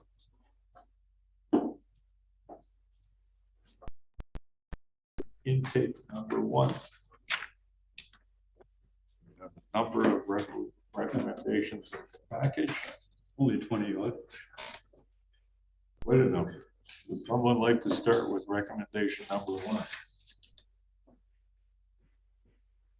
Ms. Greena? Thank you, Chair. I was wondering if I could ask if Jason Cowenhoven, the Assistant Manager of Financial Services, could do a bit of an introduction just to talk about the financial assistance intake 1. That could be helpful. Thank you. Would you like to do that? Yes, thank you, Chair. So the report before you summarizes the financial assistance request that we received for intake 1 of 2022. Just as a reminder, we will have a second intake in August of 2022. We began the year with a budget of $333,000. Since then, we've committed approximately $50,000 to other agreements and grants. So we currently have $283,000 available to distribute. We have received 25 applications that are considered in this report. And there's also financial assistance to the Ukraine that is being considered. The total request that we have is $347,000 and change. This exceeds what we have available right now by about $64,000. Consistent with prior years, all 25 of these applications have been measured against the QRD's financial assistance policy 3.11. This report, it presents a funding scenario where we've applied that policy, and using the available funds, we can distribute those funds without going beyond our budget.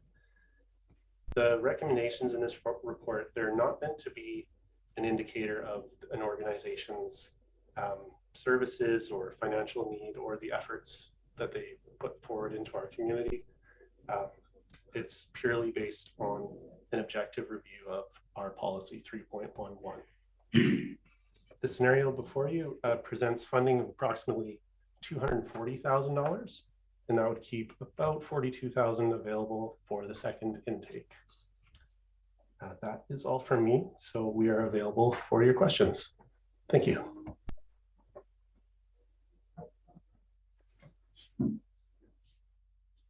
Cool. You like the Director Fall? Did you have a question, or do you want to make a motion? I have a question actually, and then I'll step back. But thank you for that comment. And I really want to thank our financial staff for their objective review of this and clarification. It's a good place to start. My question is really just to confirm, because I'm pretty sure I understand, our budgets for the grants and all the grants in aid in all the general, the A, B, C, D, E, economic development and social planning, were the budgets that allocated the same as last year? Other than moving amounts around between economic development and other than the extra for the search and rescue, but so that's my question. Mr. Calhoun. Thank you, Chair. I believe, just off the top of my head, that we have kept the total amount of funds available consistent with prior years. As you mentioned, Director Fall, we have shuffled some funds from the Economic Development Service into the Grants and Aid Service, as well as creating a bit more space in the general grants and aid for the search and rescue request. Great, thank you. Director Brander. I'd like to move recommendation number 1. Seconder. Director Brabazon. Would you like to speak to the recommendation, Director Brander? I think they're a good group. They do a lot of work in the community, and the whole entire community can benefit from their operations. So I know it's not the requested amount, but I think it's a fairly reasonable amount. Yeah. Director Brabazon. Thank you. And I want to acknowledge that our staff, led by Ms. Green, have completed a superb effort in analyzing and assessing the request for contributions. As a result, we are now presented with a bill for some $240,000, down from the initial $330,000. That sum, $240,000, Chair, represents an exponential increase in requests over the past decade. Whether that is as it should be is not the point I want to make here. I do want to remind the committee that we are dealing with money entrusted to us by the taxpayers of the Cothet Regional District. We surely owe it to them to apply our best judgment and prudence in the expenditure of these funds. A second concern is that, as staff have pointed out, this is but the first allocation of the available monies. A second round of requests will come in August. These new requests will come from organizations, some of which, knowing that there would be a later opportunity to make their case for support, decided to wait until the later intake. Our staff advised that if all requests presented today are paid out in full, only some $42,000 will be available in August. First come, first served does not strike me as an acceptable criterion for these decisions. With the above in mind, I will approach each request with some questions in mind. What must be approved now? What could be deferred? And what should be respectfully denied? And then it's that attitude that I'll bring to this motion before us now, which I will support, but there'll be some hard decisions for me later on. Director Fall. Thank you, Chair. I'd just like to add to Director Brabazon's comments, and the reason why I asked the question a moment ago to confirm that we didn't change our budget. If we didn't change our budget, we did that for trying to help not hit the taxpayer and protect the taxpayer from tax increases. But what it implicitly means is that we got to be really careful about any increases over previous years, because that means decreases for someone else, either today or in the second intake, as Director Brabazon made clear. So I agree, each grant we want to look at, we've got a baseline here that the staff did an excellent job on. to get us going. And I agree completely that we need to look at each one and try to really be careful in how we proceed. Thank you. Dr. Gisborne. Yep. Thank you, Chair.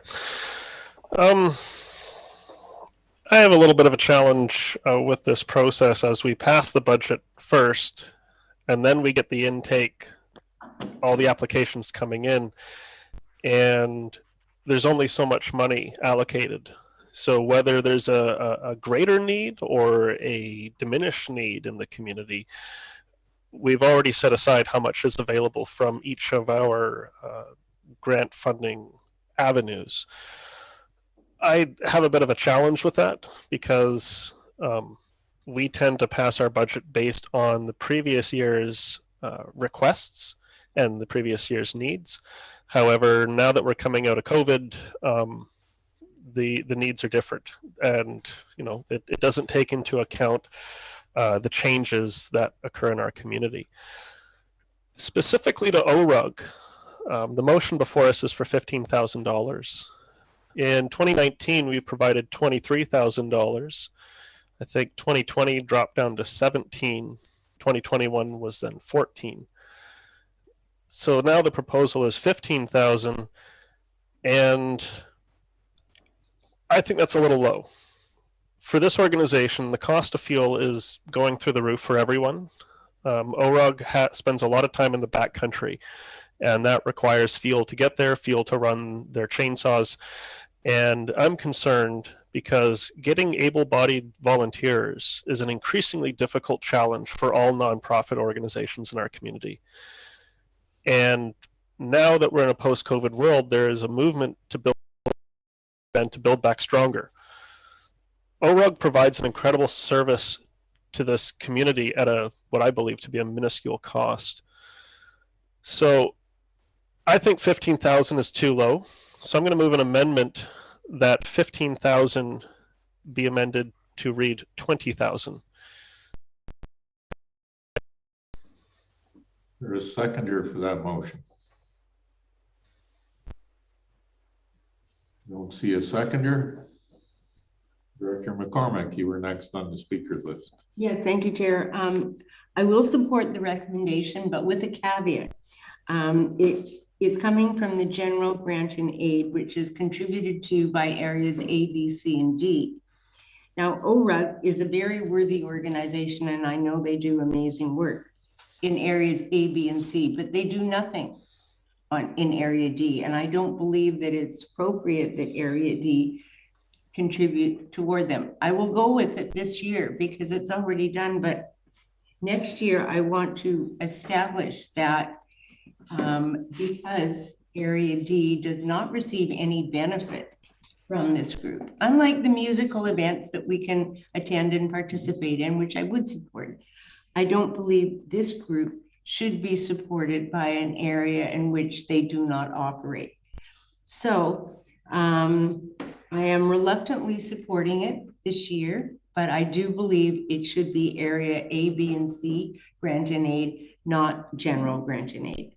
Thank you. Anyone else? Oh, sorry, Director Brander. You were next on the list. No. I saw your hand up quite a bit earlier.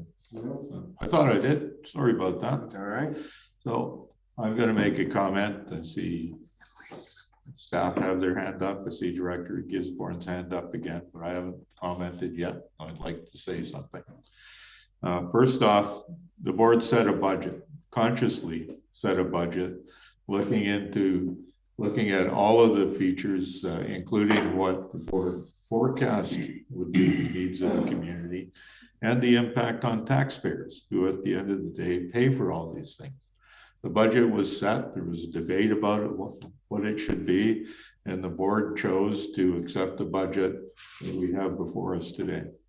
I want to echo Dr. Brabazon's words. I think the staff has done an admirable job of going through and making recommendations on all of the applications we have. Yes, people have applied for more funds than we have in the budget. We do need to set aside some for a second round of applications in the fall if we indeed are going to have something to grant to people. at that time. And, on this particular application, I think $15,000 is reasonable. I know that everybody needs more money to do all the good things they want to do, but within our budget, we cannot do all of the good things that are there. So for this, I'm happy to approve the $15,000 outdoor recreation unit, right? And go on and try to work through these. So the other Director Gisborne, you had your hand up. Yes, I did. To say that my understanding for the general grants and aid, which is the source of funding for this $15,000 for ORUG, doesn't just come out of areas A, B, C, and D. It comes out of the entire regional district, which includes the municipality. And as I understand it, that the general grants and aid is the only grant source that we have that also includes the municipality. So we're kind of stuck using that if we're going to include the municipal taxpayers. And I think that there's a bit of overlap between the service that ORUG provides and our regional park service. Unfortunately, they don't really do much work on Texada. I'm hearing that they don't do any, but maybe that's something we can, maybe put a bug in ORUG's ear if they're interested in the future, because we got a large regional district, lots of trails, and I know Lasqueti also pays into general grant and aid, but I don't think ORUG's going to be making it down there. Just wanted to say that. Thank you very much, Chair. Mr. Cowano, do you have a comment? Thank you, Chair. I just wanted to advise that increasing this funding to 20,000 will oversubscribe the general grants and aid monies that we have. So we'll be over by $2,000. Thank you. So we have a motion for. Pardon me?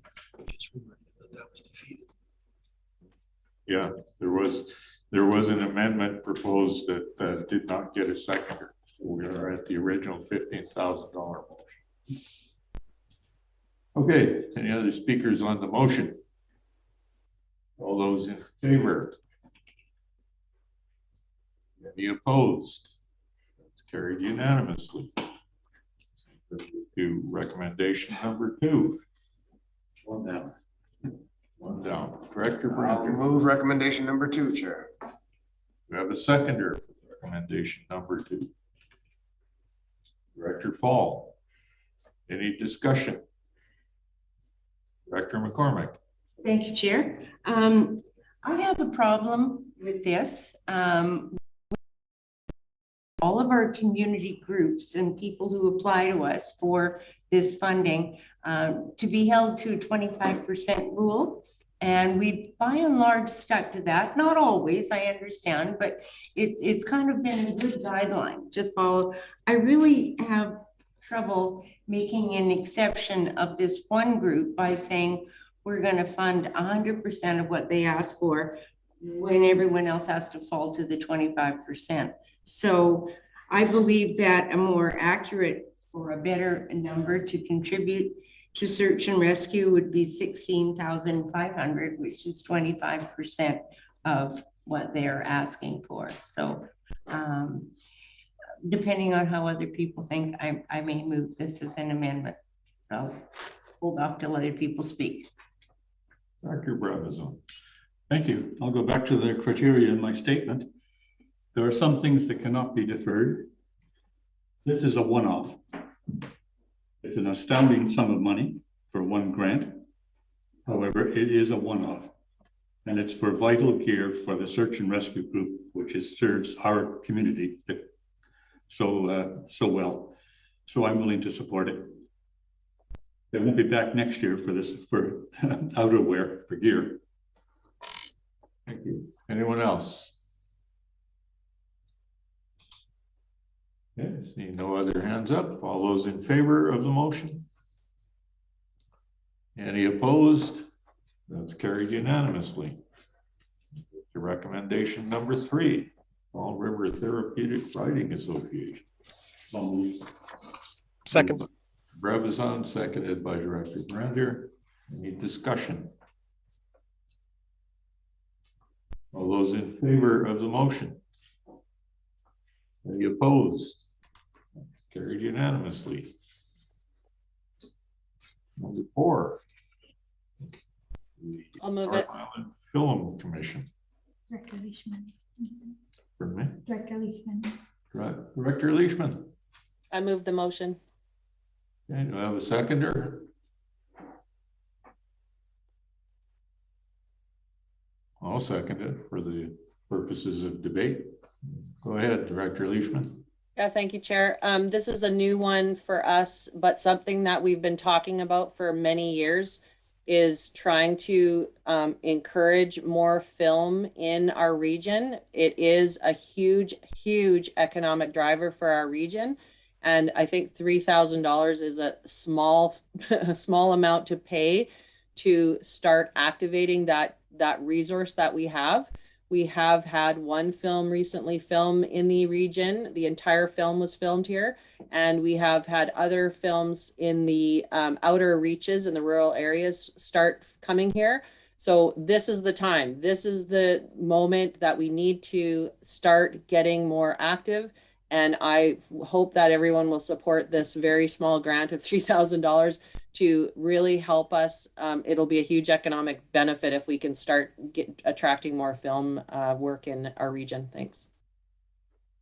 Anyone else? Director McCormick. Thank you, Chair. I have a question to staff, and that is, why is this grant being recommended from general grants and aid and not economic development? It is very clearly an economic development initiative.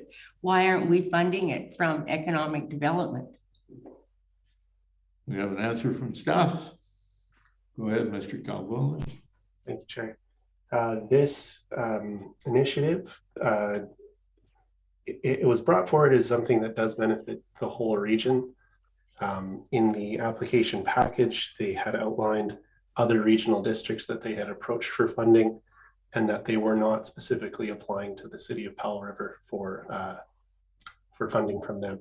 So it seemed to fit as far as benefiting the entire region. Director Brabazon. Thank you, Chair. I am not convinced of the economic benefit that the Island North Film Commission will deliver. We have not done it before, and I think we should just leave this one aside. I will be voting no. Anyone else? All those in favor of the motion?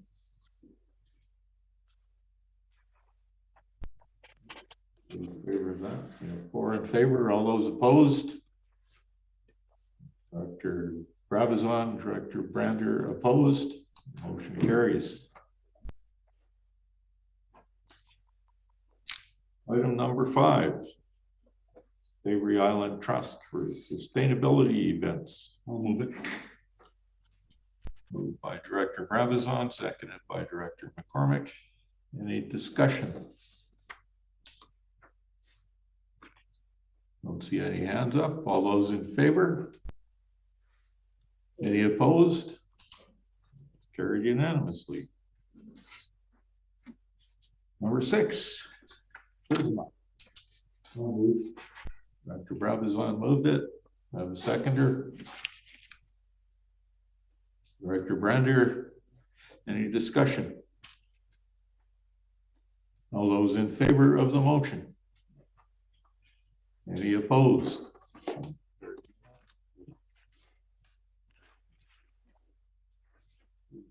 Sure, we've got all the parks appropriately in there.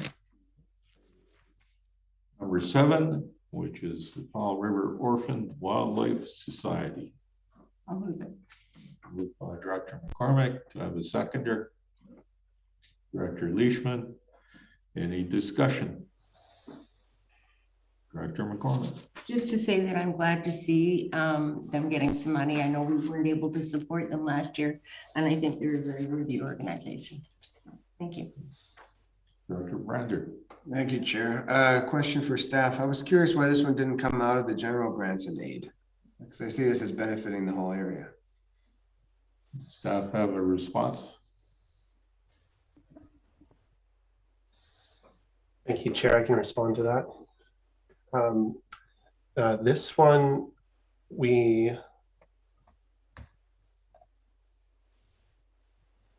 I don't believe we have a clear reason that I can explain why it is where it is. It seemed to benefit the areas that they could reach by traveling with their own vehicles. I'd like to propose an amendment then, that instead of it coming out of the area, I guess A, B, C, D, general grant or grants and aid, that it would come out of the general grants and aid. Oh, sorry. No.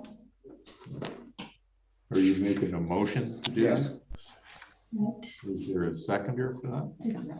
Sorry, just 1 second before we go ahead. Because we're just changing the motion so that each one says general grant and aid, but keeping all the separate amounts. Okay, thank you. Well, yeah, that will work. The total, you just need to understand what his motion is. There may be other questions. The total dollar figure would be the same. 10,000. Yes. So this, I see hands up. The motion is that all of these things under 7 come out of the general grants in aid. And my question for staff before we go much farther is there sufficient funds in the general grants in aid to cover that? Thank you, Chair. Unfortunately, the answer is no. We have approximately $3,000 available in the general grants and aid. Thank you. Now I saw other hands up. I saw Councillor Leishman's hand up. Did you want to speak, Councillor Leishman? Chair, yeah, I had a point of clarification on the general grants and aid because it's all of general grants is all of the areas. And so the amounts would not be the same for these areas. It would be spread out over all. But if there's not enough money in general grants and aid to begin with, then I don't see how we can do that. Director Fall, did I see your hand up? It was up, but the question was answered by Mr. Cohen-Hoven. Thank you. Director Gisborne. Thank you, Chair. This is the concern I've had and continue to have with the process of we pass the budget and then we determine who gets money. We're now in a position where Prowls, I believe, definitely does provide support for the greater community, and that includes the municipality. But there is insufficient funding available from general grants and aid. And therefore, if we do provide the $10,000 to Prowls, in my opinion, the electoral areas are overpaying. Unless, and I'm not sure because I'm not on city council, is there, maybe one of the municipal directors know the answer to this, has there been any application to the city of Powell River for funding? Is that something that's gone on, or is this strictly to us?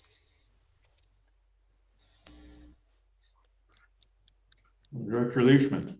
I don't know. Okay.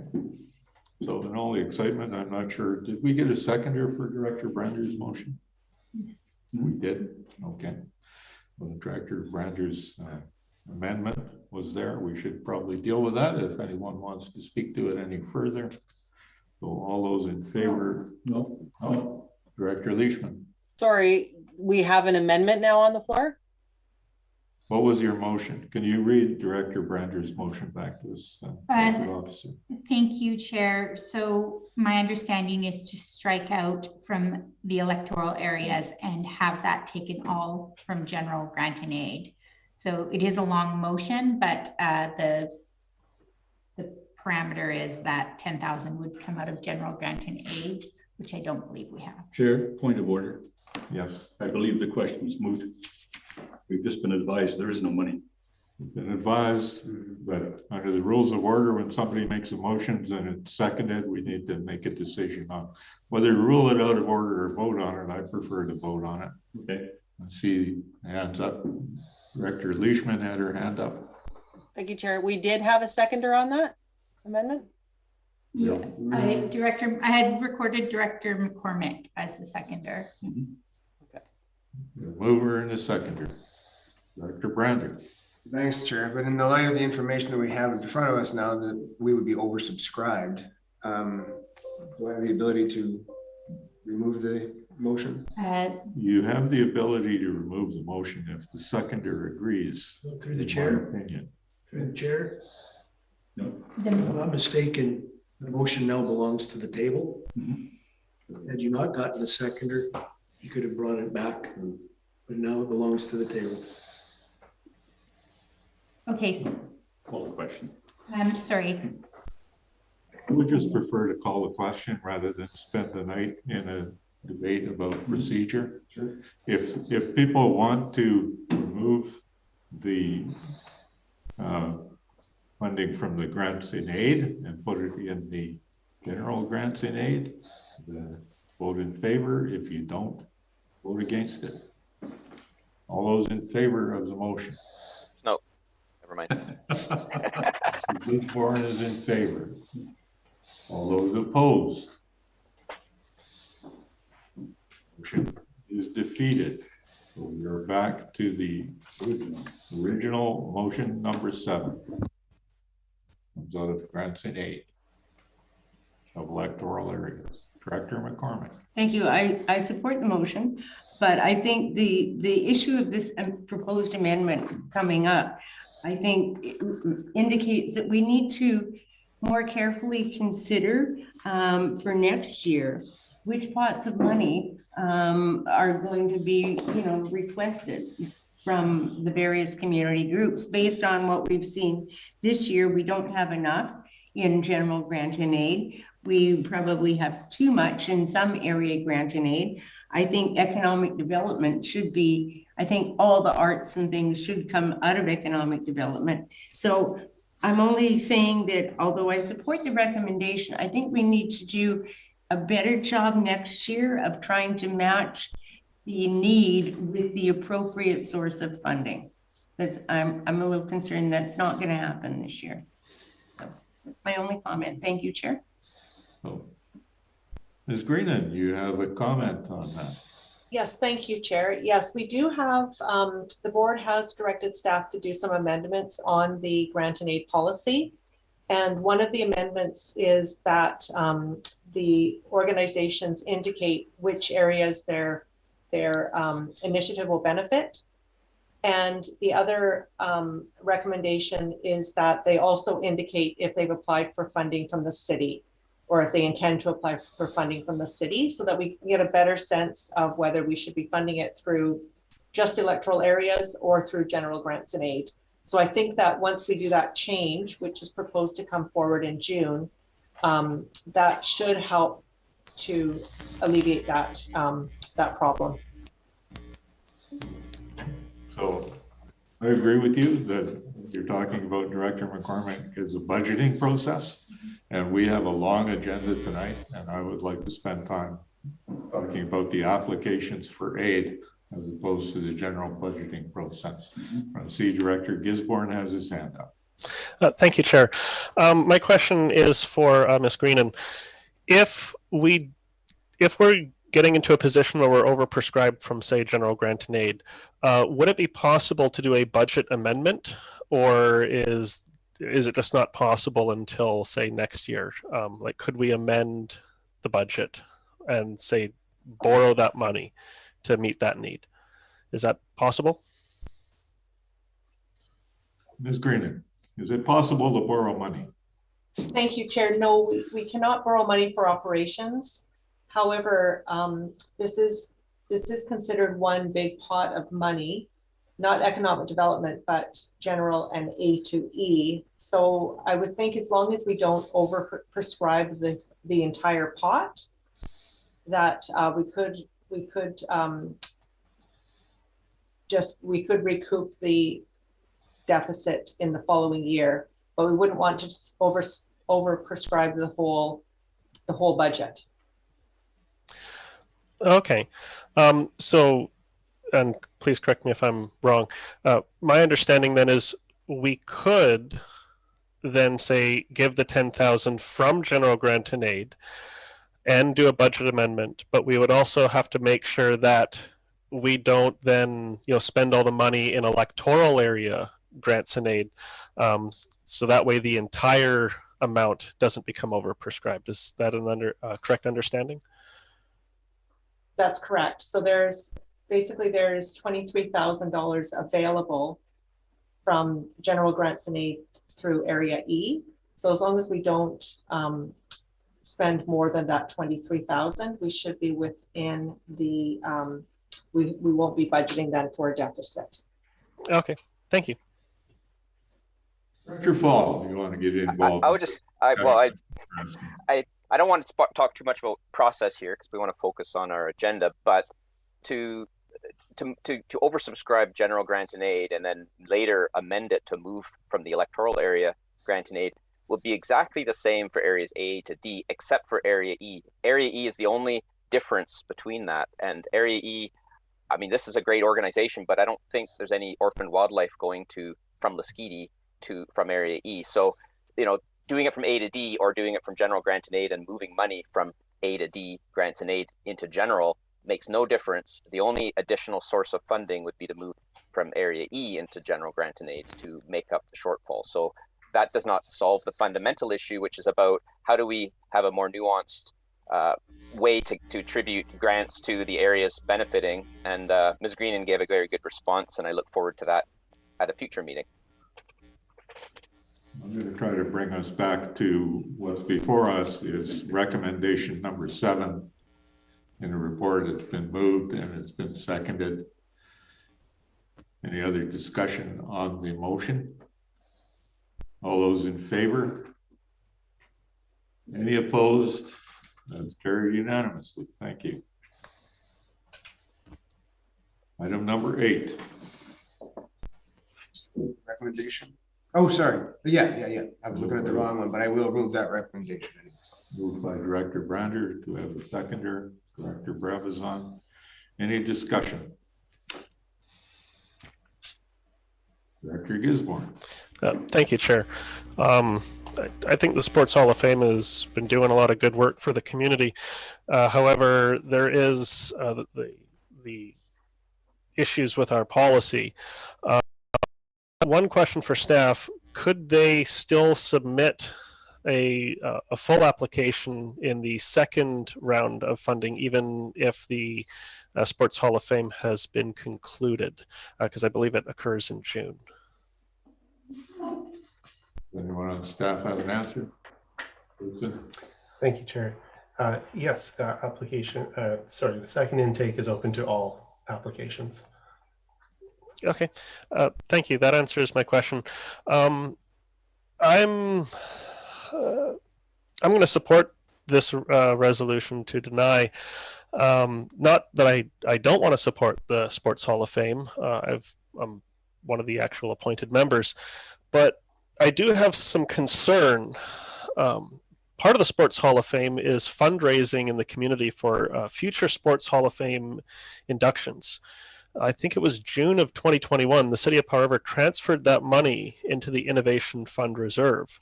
I seem to recall Jim Palm was adamant that the money be used for the Sports Hall of Fame. There is concern that I share that the money being donated towards Sports Hall of Fame could end up in the city coffers under their Innovation Fund Reserve. But that's a decision for the City Council, and that's where I have a bit of apprehension. However, I would still like to see them submit a full application in the second intake, and we'll see how that transpires and how that comes out. Thank you, Chair. Anyone else? All those in favor of the motion? Any opposed? That's carried unanimously. Number 9. Powell River Festival of the Performing Arts. Moved by Director Brabazon, seconded by Director Brenner. Any discussion? All those in favor? Any opposed? Carried unanimously. Number 10, the Revitt Art Council with the Cultural Adaptation Lunch and Directory Project launch. Move the recommendation. No free lunch. Is that Director Leishman? Move that. Do I have a seconder? Director Gisborne, any discussion? Director McCormick. Thank you. I have a problem with this recommendation, Chair, in that they have been approached, the Art Council has been approached by groups on Texada for support or to be included in promotional materials, and they were turned down. As they were told that the council only represents people in the city of Powell River, not Texada. And so I really have a problem with Area D being asked to contribute to that organization, and I cannot support that. I believe that that clause should be taken out, the Area D portion of it. And I don't believe that unless, you know, in the next year they come up with, some kind of something for Texada. I checked with our Texada Arts, Culture and Tourism Society to see if they have had any communication with Revitt Art, and they have not. No correspondence, no communication, no anything. So I have to say that I am not happy about supporting this or funds going to it from Area D. Director Leishman. Thank you, Chair. This directory project actually is to include Area D artists and art studios. So I would rethink that, because the Revitt Art Center is trying to move towards a regional approach. That's part of the reason they changed their name to Revitt Art Council. So I would encourage supporting this now, which will show them that there is a need for including Area D in all of their future decision making. So then they would absolutely, the plan is to include Texada artists and art studios in the directory. So I would support. Director Brabazon. Thank you. I've done my canvassing up in Area A, and there's no apparent benefit. So if they are indeed expanding, I would like to see some results. I won't be here next year when they come back with the results, but the rest of you probably will be. So I will move an amendment, if I please. I would like to delete Area A and Area D. I have a seconder for that motion. Seconder. Discussion on the amendment. For Gisborne. Well, if Area A and Area D are hopping out, then I would also think maybe Area B and Area C should hop out. We have one motion on the floor right now. So we'll discuss that motion, and then if people want to create other motions, they can do that at the appropriate time. Anybody want to speak about the motion that's on the floor? I would like to comment on it, because I've heard the applications from the Arts Council when they came to the city and applied for funding through a long process. And when they came here and made their presentations to the board when they have previously not been accepted for funding. And the Arts Council, to my knowledge, is trying to expand their effect and their coverage. They need funds to do that. They're applying to the regional district to ask for funds. And they are, I guess, in some kind of a catch-22. You say, where people say, well, we're not going to provide you with any grants because you don't provide any benefits. And the Arts Council itself is saying, we're asking for the grant so we can expand the area where we provide benefits. So, you know, if the funding is never provided, the benefits will unlikely occur. And that's the circular argument you get into. So I'm saying that I would support the original motion in hopes that the Arts Council, the Texada Arts Council, which they changed their name to recently, would be able to make that outreach into the electoral areas and be able to prove their worth for that. That's my 2 cents worth. I'm opposed to the amendment. Dr. Brandon. I just want to say, I know there are a lot of hard decisions that have to be made tonight, and this is one of the ones that wasn't going to make my cut. I wasn't particularly interested in supporting it. So I know we have a motion on the table. I'm not really sure how this would play out, but I guess even if areas A and D are pulled out of this, they still have a vote on the main motion, would they not? Okay. Okay, anyone else? So I'll call the question on the amendment, which is to remove areas A and D. All those in favor? 1, 2, 3, 4. All those opposed? Got 2 opposed.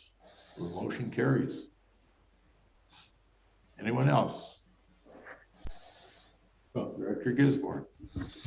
Thank you, Chair. Now, my understanding is that the resolution is only for funding from Area B and C.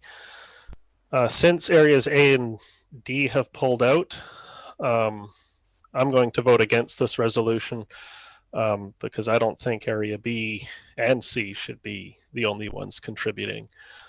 So I'm going to request that that this motion be defeated. Thank you, Chair. Director Brander. I would just ditto everything that Director Gisborne said. Director McCormick. Thank you. I think the message to send to the Arts Council is that they need to do some more outreach in the next year so that people in all of the areas see the benefit of what they have to offer. And once that outreach is done and communication has begun, then I think the chances of this group getting a grant in the future will be much greater than they are today. Anyone else? Director Leishman. I think the message we're sending right now is that we want them to go back to the City of Powell River's Arts Council because the region, the rural areas aren't really interested. So this is a really backwards approach, but that's just my opinion. Okay. Well, all those in favor of the resolution that's on the table? 2 in favor. All those opposed? The motion is defeated. Motion number 11. The Cassette Symphony Orchestra.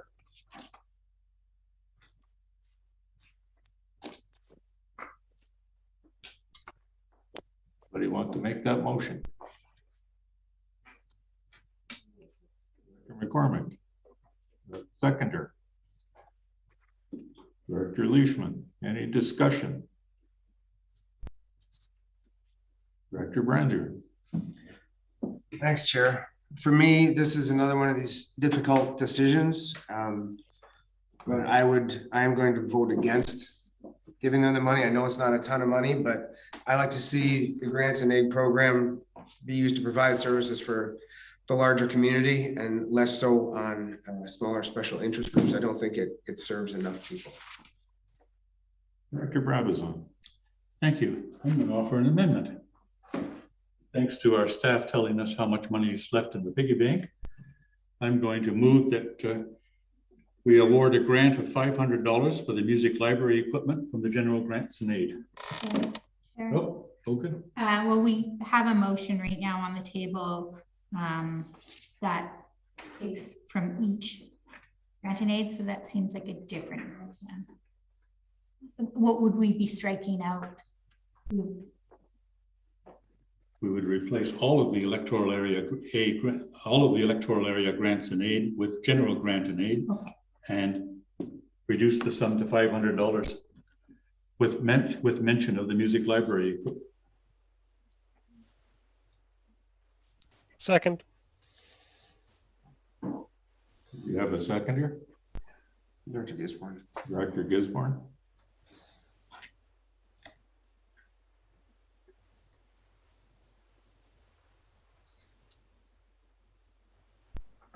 we read that motion back so we all know what it is? So the motion would be amended, essentially that each clause would say that the committee recommend the board approve a grant of $125 to the Cassette Symphony Orchestra for general operating costs from the general grant and aid, and that would repeat 4 times. Have a seconder, any discussion? Director Brabazon. Thank you.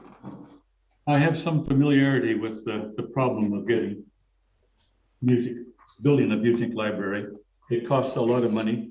They just cannot take it off the web. They have to purchase the scores, and they pay a royalty for everything they do with regard to somebody else's music. So I'm quite willing to support the request to build up their own library for the members. Anyone else? All those in favor of the motion? Any opposed? Carried unanimously. Oh, now it's for the motion as amended. We had a mover and a seconder for the motion originally, didn't we? I think so. All those in favor of the motion as amended? Any opposed? Carried unanimously.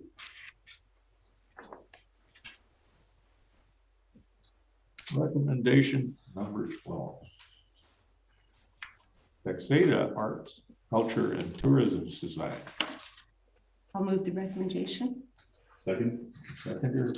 Any discussion? All those in favor of the motion? Opposed? Carried unanimously. Brings us to number 13. The committee recommend the board approve a grant for Zachary's Social Network Society. Chair, I would like to move an alternate recommendation, and that is that the board committee recommend the board respectfully decline the application from Zachary's Social Network Society for operating costs. You have a seconder, Director Brander. Would you like to speak to that? Yes, and although this is a Texada group, I have to be realistic. They're only representing or benefiting 2 to 3 people at the maximum. And I believe that $1,200 going to 2 people is not a good expenditure of precious resources. So that is why I am moving that recommendation. Thank you. Any discussion? All those in favor of the motion? Any opposed? Carried unanimously. Chair, Brother. can I request we have a 5-minute break? It's been about 2.5 hours. 5-minute break? Yeah. We have time. Yeah. I tend to agree that having a 5-minute break would be a really good idea. Mm-hmm. We will break from now until 6:27. I'm gonna run for the washroom. Yeah.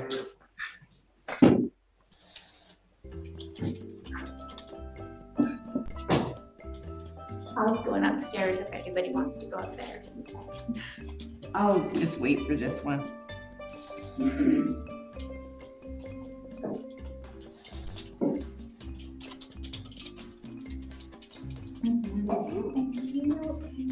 Are you doing the minutes while you're doing this? Yes, I'm doing notes. Yeah, it's a lot I was just stuff to get through. Whatever, it's okay. No, just making notes, and some of it's a bit confusing.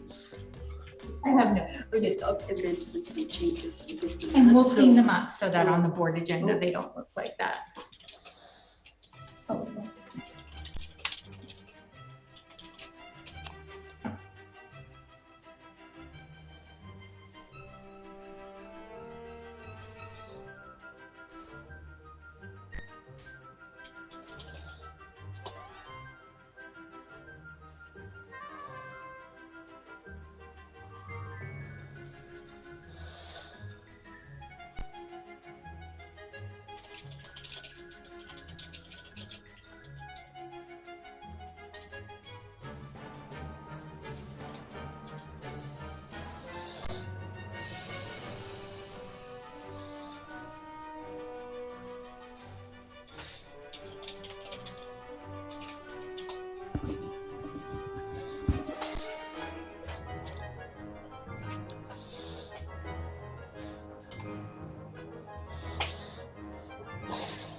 Okay. I don't see Director Leishman there anymore. Oh, yes.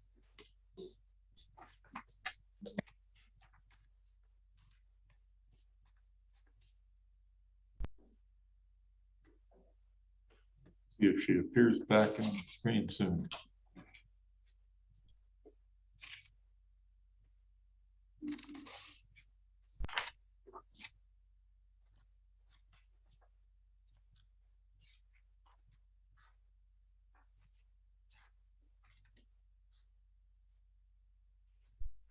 I'm going to suggest that we move ahead with item number 14. Texada Island Dragon Boat Club. I'll move the recommendation. Moved by Director McCormick. Second. Director Fall. Any discussion? All those in favor of the motion? Any opposed? Still with us, Director Gisborne?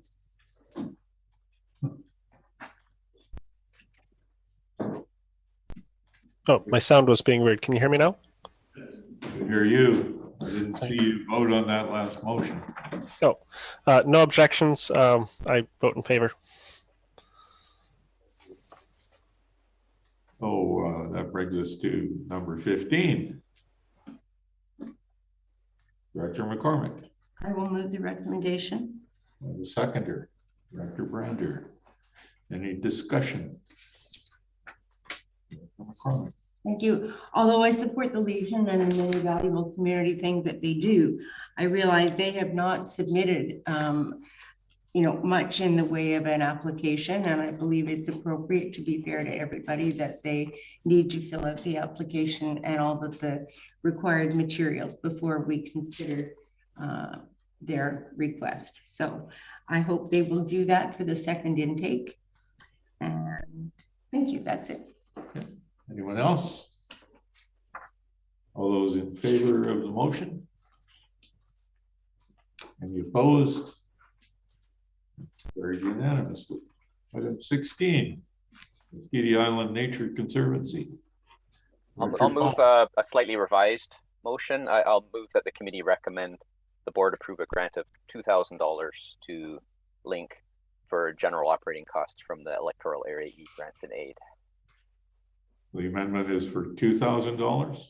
The only change is 2,000 instead of 2,500, and I'll explain in a. Okay. So, Director McCormick. LINC provides a very valuable service, as we heard from Mr. Scott earlier on, and is one of the most active societies on the island. So I think it really uses the money well, and I'm sure they would make good use of the full funding request. However, the budget for area grants and aid, as we know, for all grants and aid, was not increased this fiscal year. So to continue to be able to support all the groups that have usually received support in the past means that support levels cannot actually increase. So really $1,500 would be the ideal. But I really thought that some of the projects being proposed warranted 2,000. I contacted 3 other Lasqueti societies that have usually applied in recent years, and all 3 have indicated a desire, told me that they have a desire and intent to apply in the second intake for $1,000 each. So we need to keep $3,000 in the account there. And so supporting LINC at the same level as last year would allow that to receive those groups to receive that support. Increasing it to 2,000 kind of a one time, and especially because of the wetland project, which I think is really fantastic, would still leave enough for those 3 groups and for $1,000 for supporting Ukraine humanitarian efforts. And that will be coming up on our agenda. Thank you. Anyone else? All those in favor of the motion? Any opposed? Carried unanimously. Item 17, Sunshine Coast Tourism and Destination Marketing. I'll move it. Director McCormick, you have a seconder? Director Leishman, any discussion? All those in favor of the motion? Any opposed? It's carried unanimously. Oops, did I miss somebody? Director Rebs was in opposition. Yeah. You were opposed? Opposed. Okay. Motion carries. Item number 18. All River Youth and Family for the Orca Bus program. The recommendation, Chair. I have a seconder, Director Brabazon. Any discussion? All those in favor of the motion? Any opposed? Voted as well. Number 19. Everybody do this one. Dr. Bryan. Thanks, Chair. I'd like to amend the recommended motion to the full value of $2,000. Seconder for the motion. I'll second it. Seconded by Director Brabazon. Any discussion? Director Brander? I just think it's a great little program put on by volunteers, and a lot of young people are involved. I think we should encourage it. Director McCollum. Thank you. Yeah, the only question I have is because the social planning service is oversubscribed for funding, all of the groups that applied through the social planning are not getting what they wanted. They're all getting a portion of what they asked for. I guess my question, Director Brander, is which group do you want this to come out of? Because if they get their full amount, all the other groups are being prorated. Where does that money come from? All right. Through the chair, I guess my question would be to staff, is it completely oversubscribed? Like, was it right down to the penny, or is there a little bit left in there? Another $386. Staff, is there room left in the social planning service for that increase in the contribution? Jason? Thank you, Chair.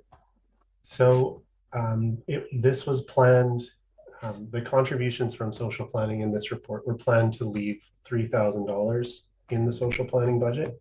So there are $3,000 of funds available with the intention of keeping something available for intake 2 requests.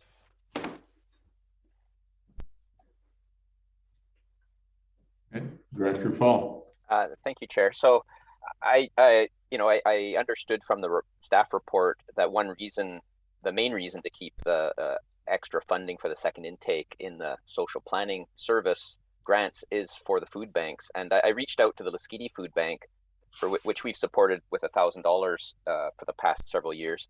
And they also intend to apply in the second intake. So I'm really, that would mean there's instead of 3,000, there would be 2,000 something. But this is the Lasqueti Island Food Bank is the only organization that from Lasqueti that applies for social planning service to which Lasqueti contributes. So I really hope, and there won't be any funding left for the Wednesday night social. I don't even know if that will happen. So, which also usually comes from social planning. So, if there's funds left for the Lasqueti Food Bank, that's okay. But I would like to ensure that there's at least some funding to benefit the social planning needs on Lasqueti in the second intake. Anyone else? We have a motion on the floor. It is for $2,000. Director McCormick.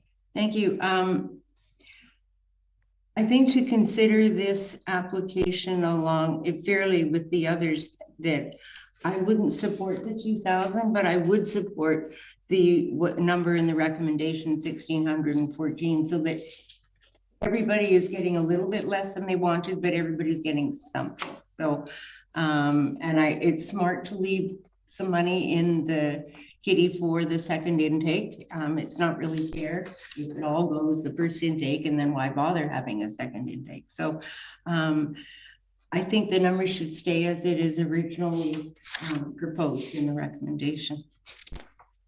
Director Brander. Thanks, Chair. I would just point out that there are opportunities further down the agenda to adjust the social planning service and increase the amount that's in there. Director McCormick. So am I understanding correctly then that the social planning budget can be increased? I thought we'd already done that. The chair, no, by reducing contributions to other applicants.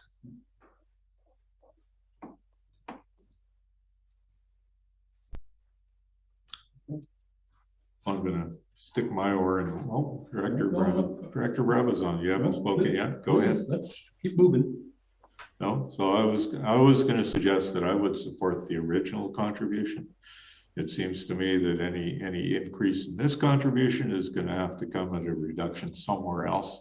If the board doesn't choose to reduce it somewhere else in this set of recommendations from staff, then it would come in the way of reductions to a couple of food banks who we are told are going to apply later, and the money available for that would be reduced. So I'm not going to support this increased amount. I think we should support the recommendations that staff have worked hard on.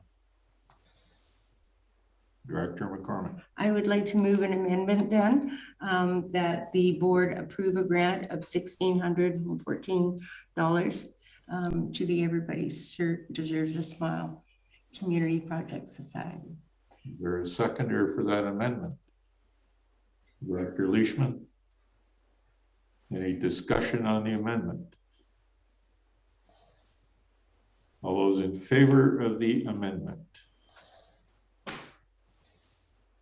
No, 1, 2, 3, 4, 5, 6. Get everybody to put their hand up at the same time and leave them up. All those in favor of the amendment? 1, 2, 3, 4, 5. Opposed? 2. The amendment carries. Now on the main motion as amended. All those in favor? Chair? Director Gisborne. Oh, thank you. I had my hand up before the amendment. Taking a look at their application, it says Everyone Deserves a Smile has also requested $2,000 of funding from the city of Powell River. My understanding is the population breakdown is roughly 67% of the regional district population is in the city, and then the remainder population is in the electoral areas, which social planning service covers. That breakdown, if 2,000 comes from the municipality, and that was to make up 67% of the total cost, an equitable amount from the electoral areas would be $985. So I think 1,614, which is, I believe, the motion before us, is the electoral areas kind of pitching in more on a per person basis. So I just wanted to point that out, and it causes me a little bit of concern. However, I do support this initiative to the Everybody Deserves a Smile. So I think 1,600 is more palatable than 2,000, though my understanding is to keep it equitable, it would actually be even lower. So I'll support the resolution for now. Thank you, Chair. Anyone else on the motion? All those in favor? Any opposed? Carried unanimously. To recommendation number 20. The Community Resource Center general operating costs from the social planning service. Make the motion. I'll second it. Director Fall, you have a seconder? Director Leishman, any discussion? Director Fall. This is just a suggestion. We get several applications from LIFT,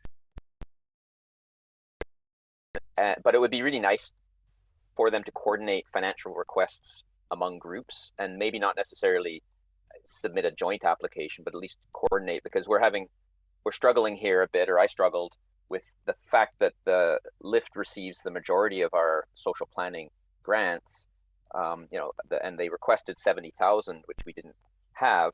So we, staff did a great job, suggested reductions to 57,000. But personally, I have a really hard time myself saying, should it be the CRC or the QCJ or the Transcat? That they're all really good organizations. The reductions are objective. I think staff did a great job, but I think having some way to get a bit more information from LIFT so that we're able to fund be a little bit more focused in how we adjust the grant application, and maybe even a bit of communication. They're asking for a large sum, and it's a really great work they do. We just need to, it re-affects all the other grants. For example, we discussed the food bank. If I remember, the Powell River Food Bank received 2,000 a couple of years ago. The Lasqueti Food Bank 1,000. So there's three. That's small amounts compared to the context of 57,000. Small adjustments could make a big difference for the food banks. But so I support the motion before us. I just think that it would help us for them to coordinate a bit better to help us help them.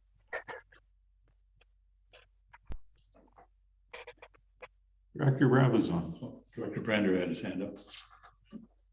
Go ahead. Okay, no, Director Brander, go ahead. Some of my concerns are very similar to Director Falls. I look at the LIFT programs, and they offer great programs to the community. We have 3 requests for a total of $70,000. Meanwhile, if you look at the books for LIFT, just last year they had revenues exceed their expenses by $136,000. So even though the staff has knocked the total amount down to $57,000 and change, I'm not sure how we would go about it, but I would like to reduce that even further down to say $50,000. And then if we can contact LIFT, I don't know, we need to contact them and just say, look, it's 50,000. You figure out where you want to spend it in these 3 projects, because they may have priorities that we don't know about. But yeah, I'd be more inclined to drop the entire amount that they're asking down to 50, which would then leave us with an additional 7,000 for food banks or other social planning services. Director Brabazon, would you like? I'll offer an amendment that we offer LIFT $50,000 and for their general purposes, and that we delete recommendations 21 and 22, if that makes sense to the corporate office. Mm-hmm. You're making the motion. Is that the motion you want to make? That's what I would like to make. Is there a seconder for the motion? And I will speak in a moment, but first of all, let's find out about. See if we can write that down. Sorry, that the committee recommend the board approve a grant of $50,000 to LIFT for, we could say, Community Resource Center, the Cathet Community Justice, and Trans-Cathet General Operating Costs, or did? Yeah, well, that's fine. Okay. And it's up to them to decide. Was that the intention? That's the intention. Okay. So you had the motion. You have a seconder. I seconded it. Would you like to speak to the motion, Director Brabazon? Yes, thank you. I listened to Director Fall and Director Brander, and I think it's a big organization, and we're struggling to figure out where the money should be going within that larger organization. So if we give them a single sum of money and tell them to spend it as they wish within their organization, I think we're handing the responsibility to them. Plus, we have exercised our responsibility to try and ensure that there's some money left over for the second intake. So this is, I think this will serve our purposes and their purposes. Anyone else? Director Fall. Thank you, Chair. Let me just refresh my video so I don't have such a gap. I have a question for our financial officer, if I might, and I think I know the answer, but if LIFT finds themselves in a bind, and we have, at our second intake, would they be able to apply at our second intake if they had a specific project and we still had, they had a rationale for why they need a little bit more, and we have funds available? Is that possible, or are groups limited to one or the other? Ms. Greenan. Thank you, Chair. No, we don't have any. We don't have anything in our grant application or grants and aid policy that says that a group can only apply to one intake. Okay, thank you. And I think you know, I mean, these programs are all fantastic. We saw the presentations. The letters of support for the community justice program are impressive. I mean, that was you know, really good. They did a lot of legwork to get that. But the end of the day, comments have been made about the size of the grant and our ability to balance this. So I think I can support this motion, and if it really causes problems for LIFT, they have an opportunity to apply later, and we'll take that into consideration with the other applications at the time. And ideally, we'll have at least 2 food bank applications there, to which I think would probably they'd get priority from me anyways. But so yes, I think moving forward is good. Anyone else? I'm gonna speak against this motion because LIFT was here and they came and made 3 separate presentations. One from LIFT for the Community Resource Center, which is a separate operation, which provides services. I know the people from throughout the regional district who travel from areas south of town, north of town. And I know they need that support. They apply for grants all over the province, from the city as well. They have a separate application, and they came with a separate application to talk about the community justice. It is something that provides a service to the community that operates to divert people away from the jail system, to help with addressing crime in the region, addresses people from throughout the region who get in trouble with the law, and they attempt to divert them away. And a separate application for Transcathette. Now, all of these come under the LIFT umbrella, but they provide different services that are valuable services to the people in the community. They had delegations come to address and to answer any questions that any member of the board had. And I don't recall any questions saying, what is your relationship between the 3 different groups in LIFT? Or how do you divide that? Or how could we split that in a different way? But I would be prepared to support it because I think they do valuable work in the community and are asking for some fund from the regional district to support work that they do on behalf of residents of the regional district. I would be inclined to support it. Director Leishman. Thank you, Chair. Yeah, I concur with your comments just now. LIFT is providing an extremely valuable resource to our community, and they're one of the main recipients that the social planning service was created for. I would be concerned by, you know, giving them one pot of money and telling them now to divvy it up between other completely different programs. It may cause logistical operational issues trying to you know, dole out some funds from their main source to Cathette Community Justice and then to Transcathette. I think they're all valuable programs under that LIFT umbrella. So I would be voting against the recommendation that's on the floor now, and I would like to see them all funded. Thanks. Anyone else? Seeing no other speakers, all those in favor of the resolution on the floor? 1, 2, 3, 4, 5. Those opposed? Myself and Director Leishman are opposed. The motion carries. I believe that eliminates 21 and 22. I think that was on the amendment. Oh, it was on the amendment? Okay. Which eliminates 21, 22, yeah. So it would be an amended number 20, and that would eliminate 21 and 22. All those in favor of the motion as amended? All those opposed? Councillor Leishman and I opposed.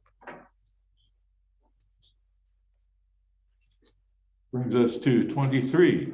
The committee recommend a grant for the Powell River and District Christmas cheer and general operating costs from the social planning service. Would anyone like to make that motion? Move. Director Brabazon. seconded by Director Leishman. Any other questions? Any other discussion? All those in favor of the motion? All those opposed? Carried unanimously. 23. Fall River United Way. Somebody like to make that motion? I'll move it. Director Brabazon. Seconder. Director Brander. Any discussion? All those in favor of the motion? Any opposed? That's carried unanimously. 25. Texada Island Nonprofit Seniors Housing Society. I'm going to move an alternate recommendation. Chair, I have a question for staff before a motion gets moved.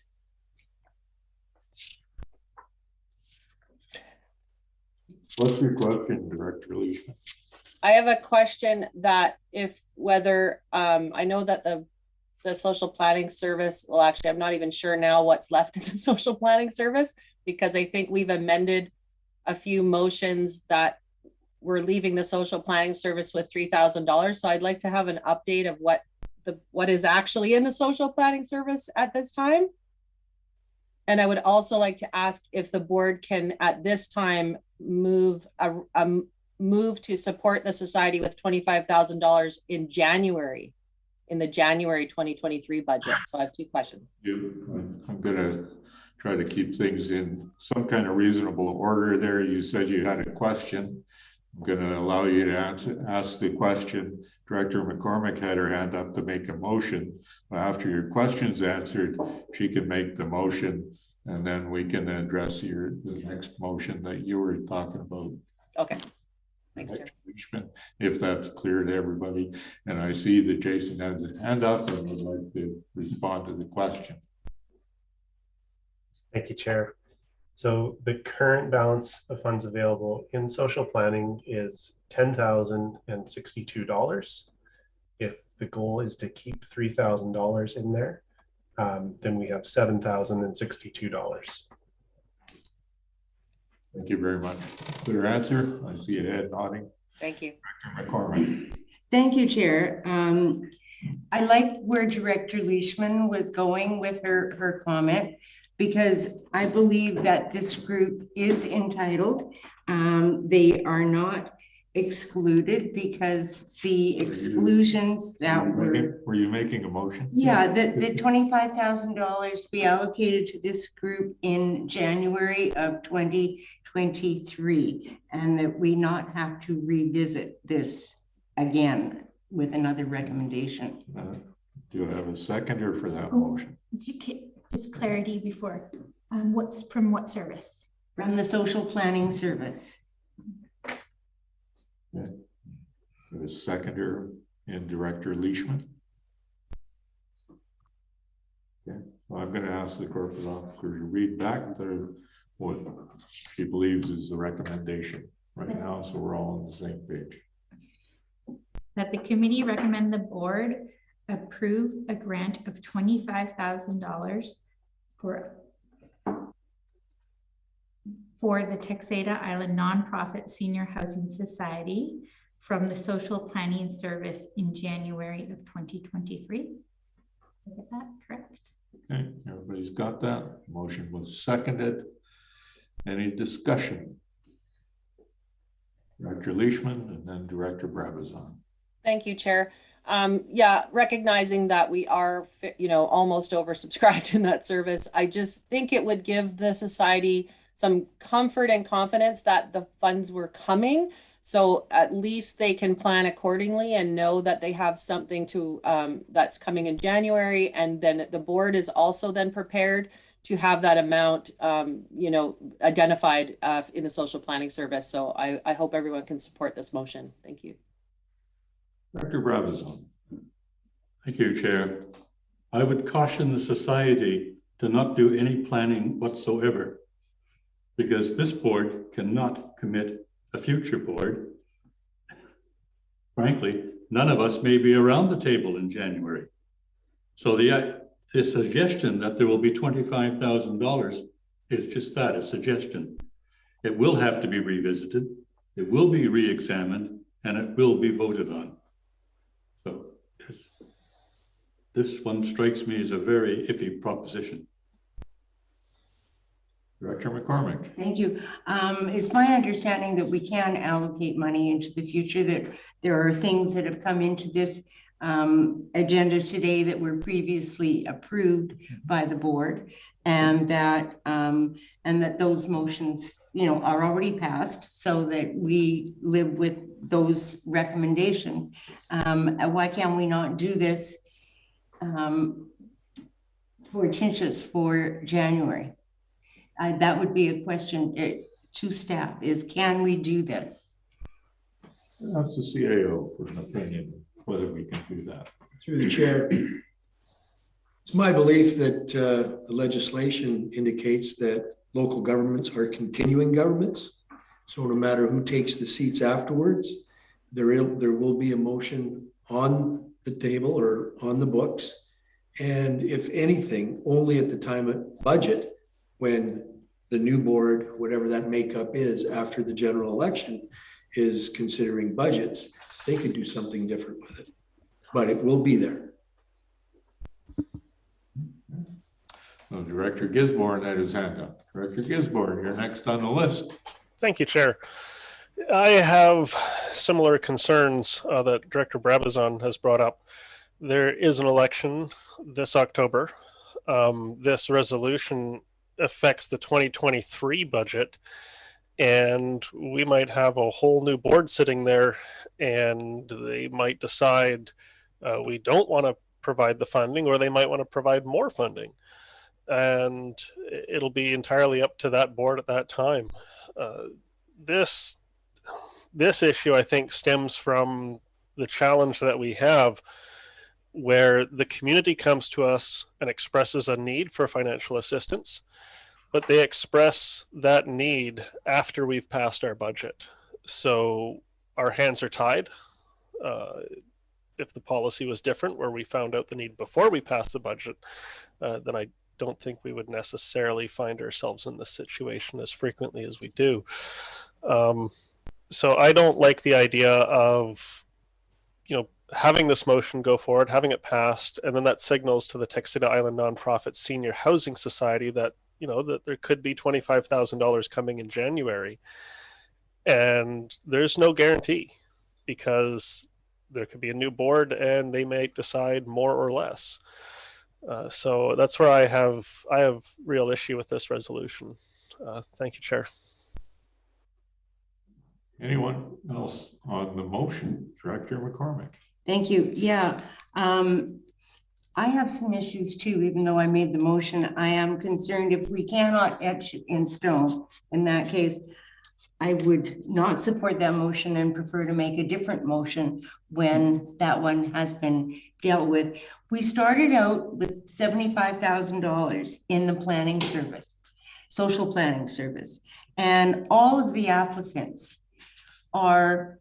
have an equal access. Just because Chinchas came at the end of the agenda instead of earlier in the agenda when we've already allocated money, doesn't make them any less worthy of their share of those funds.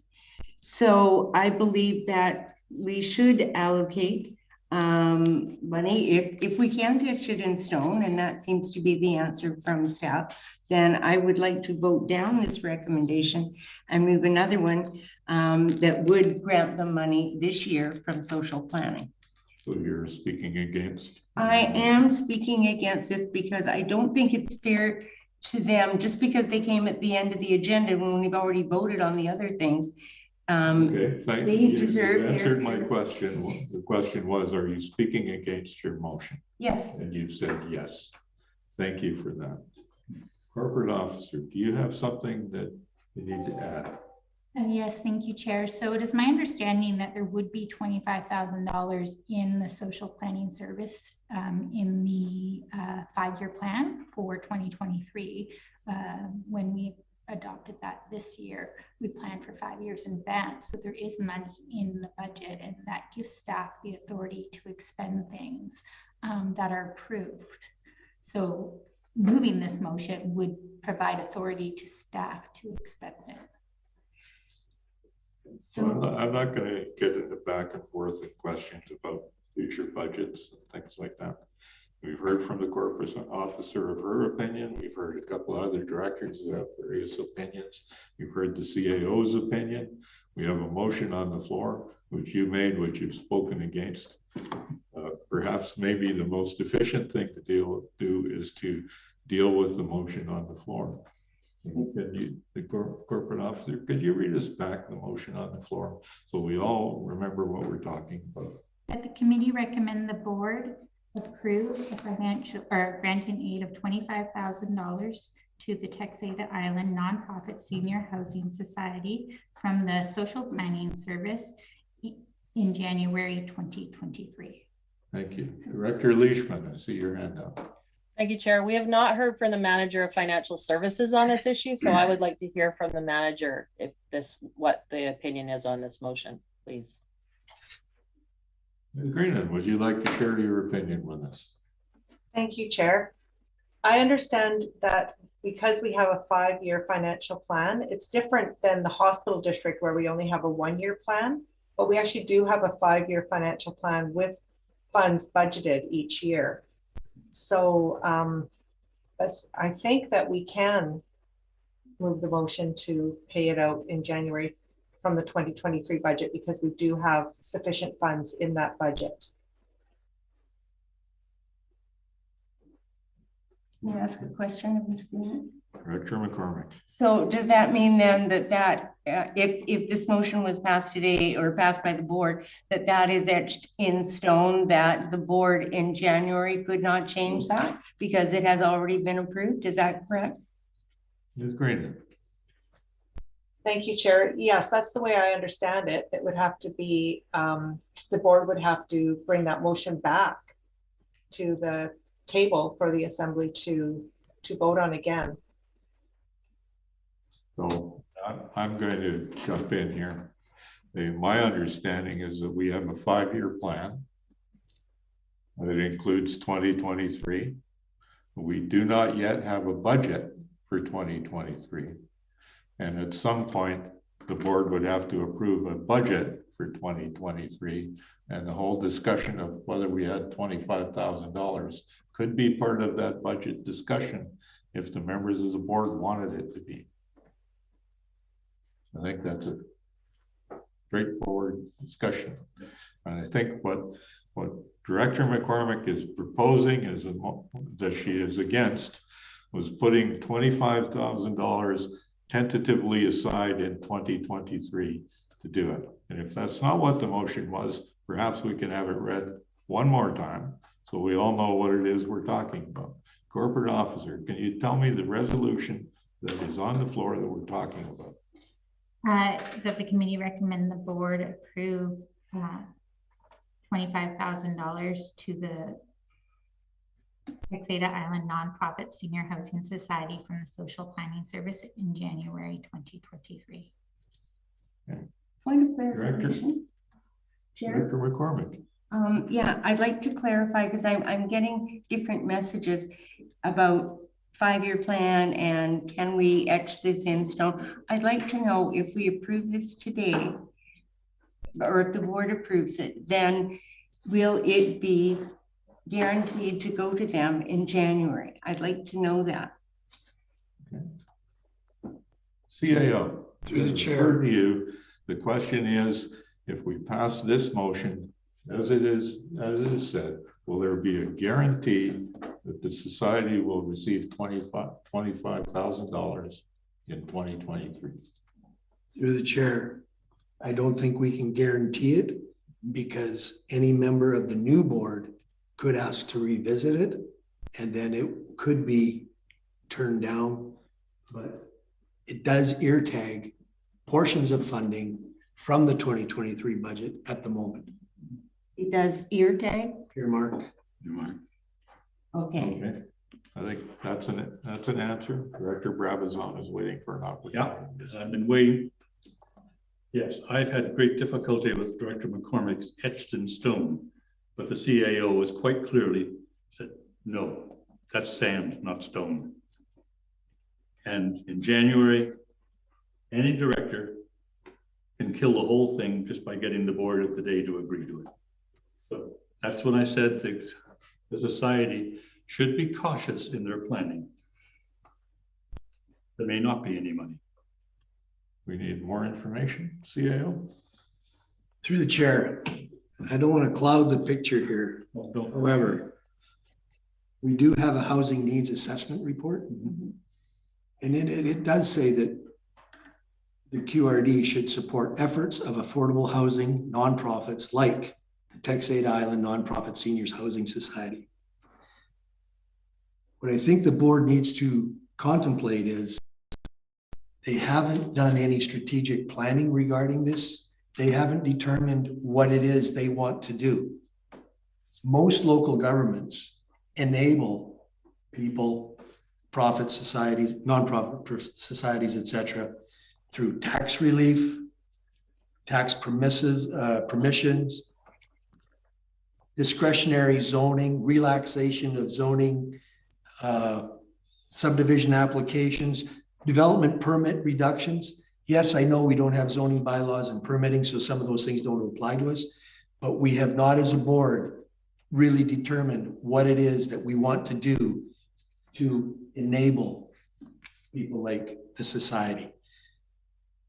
The board, this document does say to do things such as assist with rezoning, which we, again, I just reiterated, we don't actually do.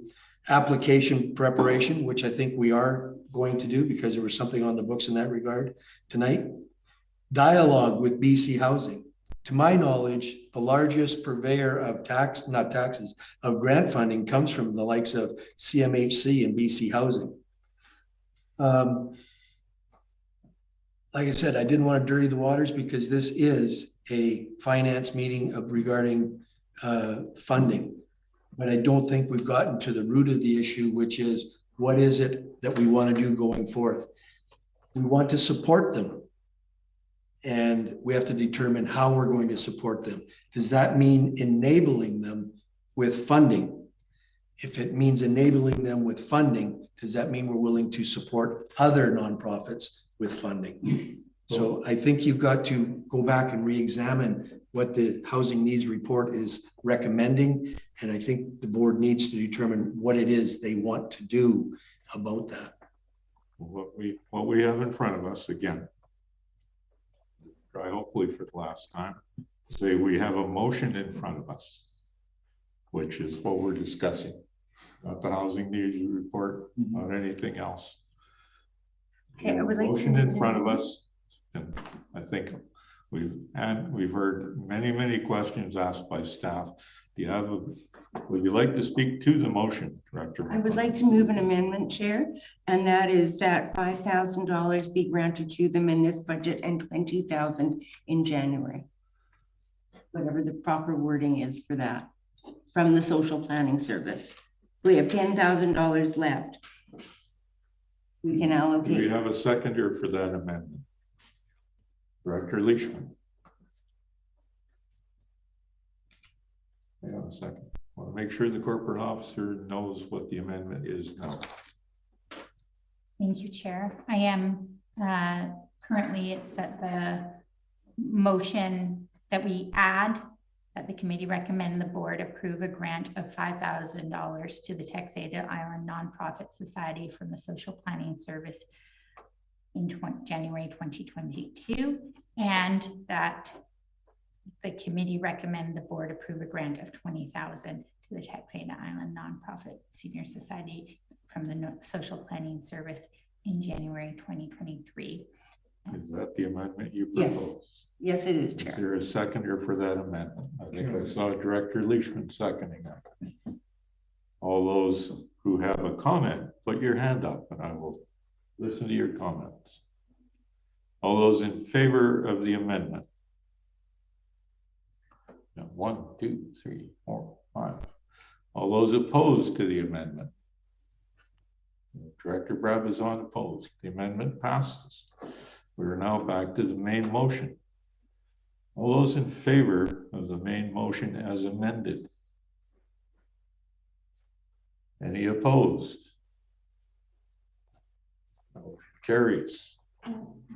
Everybody. I didn't see anybody's hand up in opposition. Thank you, Chair. Now, where are we? Number 26, that the committee recommend donation to the Ukraine humanitarian crisis from general grants and aid. I'll move the recommendation. Made the motion. Do I have a seconder? Director Leishman. Director Fall. Thank you, Chair. It's been a while to get to this stage here. I don't believe that I need to speak to the humanitarian need in Ukraine, of which I'm certain we are all too painfully aware. That said, I realize that the idea of financial support from the QRD may challenge some of us and raises a number of questions about the role of local governments regarding international humanitarian crises. I would like to share my thoughts on 5 questions I have heard. Number 1, there are many humanitarian crises around the world, too many. Why should we support Ukraine instead of other areas? First, this is a reason for us to reflect on our ability and willingness as a safe and secure community to provide even a small amount of support for communities that are suffering humanitarian crises. We cannot support every humanitarian crisis, but I believe that it is better to support some than none. And while we have not previously supported humanitarian support, now seems like a good time to start. Number 2 is my desire to support Ukraine because they are European. Simply put, no. I have been part of a group that helped 2 refugee families from Eritrea immigrate to Qualicum. My wife and I gave several $1,000s over 2 years to help them settle. That same group supported a Rohingya refugee family from Myanmar to immigrate to Qualicum. During the height of the Syrian crisis, I made significant donations to Doctors Without Borders. My desire to support Ukraine is because I see civilians and communities suffering and insufficient resources for their needs. Number 3 is humanitarian support outside of our jurisdiction. Perhaps, alternatively, maybe supporting other communities in need is one of our roles. We have the authority via our grants and aid. The question is, do we have the will? In the UK, over 40 universities committed to twin with a struggling Ukrainian university. Perhaps helping to repair infrastructure of foreign universities is outside their jurisdiction. Last August, the Regional District of Mount Waddington sent $1 per person to help rebuild Lytton. Perhaps that was outside their jurisdiction. They sent an appeal for other BC local governments to do the same. The District of Sicamous met that challenge. In March, the town of View Royal sent $10,000 to the Canadian Red Cross Ukrainian appeal, and the City of Nelson $1,000. Both challenged other BC local governments to give support. The City of Powell River met that challenge unanimously. While outside our normal business, our community has the capability to help other communities in need in response to an appeal. Number 4, shouldn't we support local efforts to settle refugees instead of overseas efforts? The Capital Regional District donated $15,000 to the Ukrainian Cultural Center in Victoria to help refugees arriving in BC. Some directors supported keeping the money within the regional district. The QRD doesn't seem to have a comparable option. The BC United Way provides a BC-wide option for their United for Ukraine program that helps refugees arriving in BC via their 211 service and distributes donations to BC groups that are helping to settle refugees. I can understand a desire to support local efforts. That said, I believe that the most critical humanitarian need is in Ukraine. One reason that I support contributing to the Canadian Red Cross is that they help civilians suffering in conflict zones. Red Cross workers risk their lives to bring aid to the most needy and to evacuate civilians, including people with mobility issues and unable to otherwise leave the basements and bomb shelters in which they are sheltering. And number 5, shouldn't we support this issue personally instead of with tax dollars? Yes, as well. I already donated $1,000 to the Canadian Red Cross, and I will be pledging to match whatever funds we contribute from the Lasqueti Grant and Aid Service. I hope the board supports this motion from the General Grant and Aid for $1,000.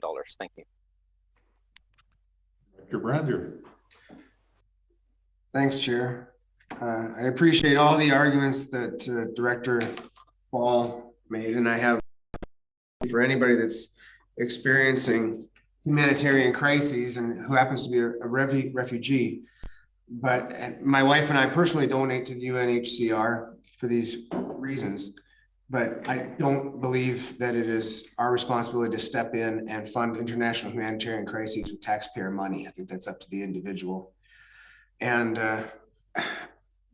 Director Fall touched on it, you know, why this one and why not others. I think if we were to fund this one, we could really get ourselves in hot water in the future when more humanitarian crises are going to present themselves. And if we don't fund them, then people will ask questions and we'll be under fire. Thank you. Director Brabazon. Thank you. Like Director Fall and Director Brander, my wife and I have sent money to the Red Cross. That's our personal money. It's our choice. I do not believe that as the stewards of the finances of the Cothet Regional District, that we should be engaging in aid, using their money for something they may or may not be in favor of. So I'm going to vote no, and I will continue, my wife will continue to send money, our money. Anyone else? Director Gisborne. Thank you, Chair. What's occurring in Ukraine is tragic. I think we can all agree on that. I have already donated personal money through the Rotary fundraiser that was occurring in our community. There's a subsection that jumps out to me of the Local Government Act. Gives the board the power to provide assistance for the purpose of benefiting the community or any aspect of the community. If we can create a local impact through our grant and aid, that's where I can get behind. If we can use grant money to help relocate refugees in our community, provide support in our community, I can get behind it. But I think this sets a bit of a precedent, and I think it goes a bit beyond the original intent when we were asked to provide outdated emergency response equipment, which was asked by Mayor Sebring from North Cowichan. So I have some apprehension about supporting this resolution because I don't see that this is what the grant and aid service is intended for. I believe and I strongly encourage everyone, members of the community, to help in whatever way they can. But I believe that our grant and aids should be used for a local community impact. That's just my opinion. That's just my thoughts. And ultimately, I believe it's up to the Assembly to determine what our collective view is. But that's my stance on it. Thank you, Chair. Anyone else? Don't see any other hands. So all those in favor of the motion? 3 in favor. All those opposed? 4 opposed, so the motion is defeated. That brings us to number 27. Somebody like to make that motion? Okay, well, I make a revised motion that the committee recommend the board approve a grant of $1,000 to the Canadian Red Cross Humanitarian Crisis from the Electoral Area E Grants and Aid Service. Okay, that's an alternative resolution. I have a seconder for that. Director Leishman is seconding it. Any discussion? Director Fall. I want this issue to unify, and so I do not want to put pressure for grants from areas to which Lasqueti residents do not contribute. As such, it might be best if we address each electoral area grant and aid service separately, which would allow consideration of level of support and receiving organization. And I don't sense a large level of support coming from other electoral area directors, but I previously outlined my rationale for support to the Canadian Red Cross, which applies here to the Electoral Area E grant and aid. I would like to point out that, you know, there's been two comments at least made about precedents. Precedents are for courts. we have no such thing as a precedent here. We make every decision on its own merit. Funding to an organization, we've just gone through a rigorous debate about funding and made decisions, up, going down. There is no such thing as precedence. There's guidance and there's future. We cannot fetter future. So if people in the future come clamoring for us to support more humanitarian efforts, well, then that may be what the community wants. I would like to ask board support for this from Electoral Area E. I pledge to personally match whatever funds we contribute from the Lasqueti Grant and Aid Service. Further, I accept that not every taxpayer may support this contribution. Any Lasqueti taxpayer who does not agree with this support can contact me and I will personally reimburse them the portion from their property taxes or $2, whichever is greater. I hope the board supports this motion for contribution from the Lasqueti Grants and Aid. I will leave it to the other directors to advance motions for grants and aid from other electoral areas if they so choose, which I would be happy to support. Thank you.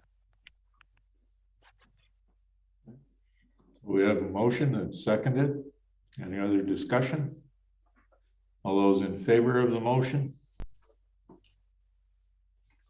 Any opposed? It's carried unanimously. Well, that comes to the end of our motions in the agenda for tonight. I think we've discussed the financial assistance intake #1 report. I don't believe we need a motion to accept that. There is no new business. We are now at the question period. I don't know if any of the delegations and members of the public who were with us to give their eloquent testimonies earlier are still with us. But I'd like, if they are, to give them an opportunity to ask any questions they have. Just 1 second, Chair.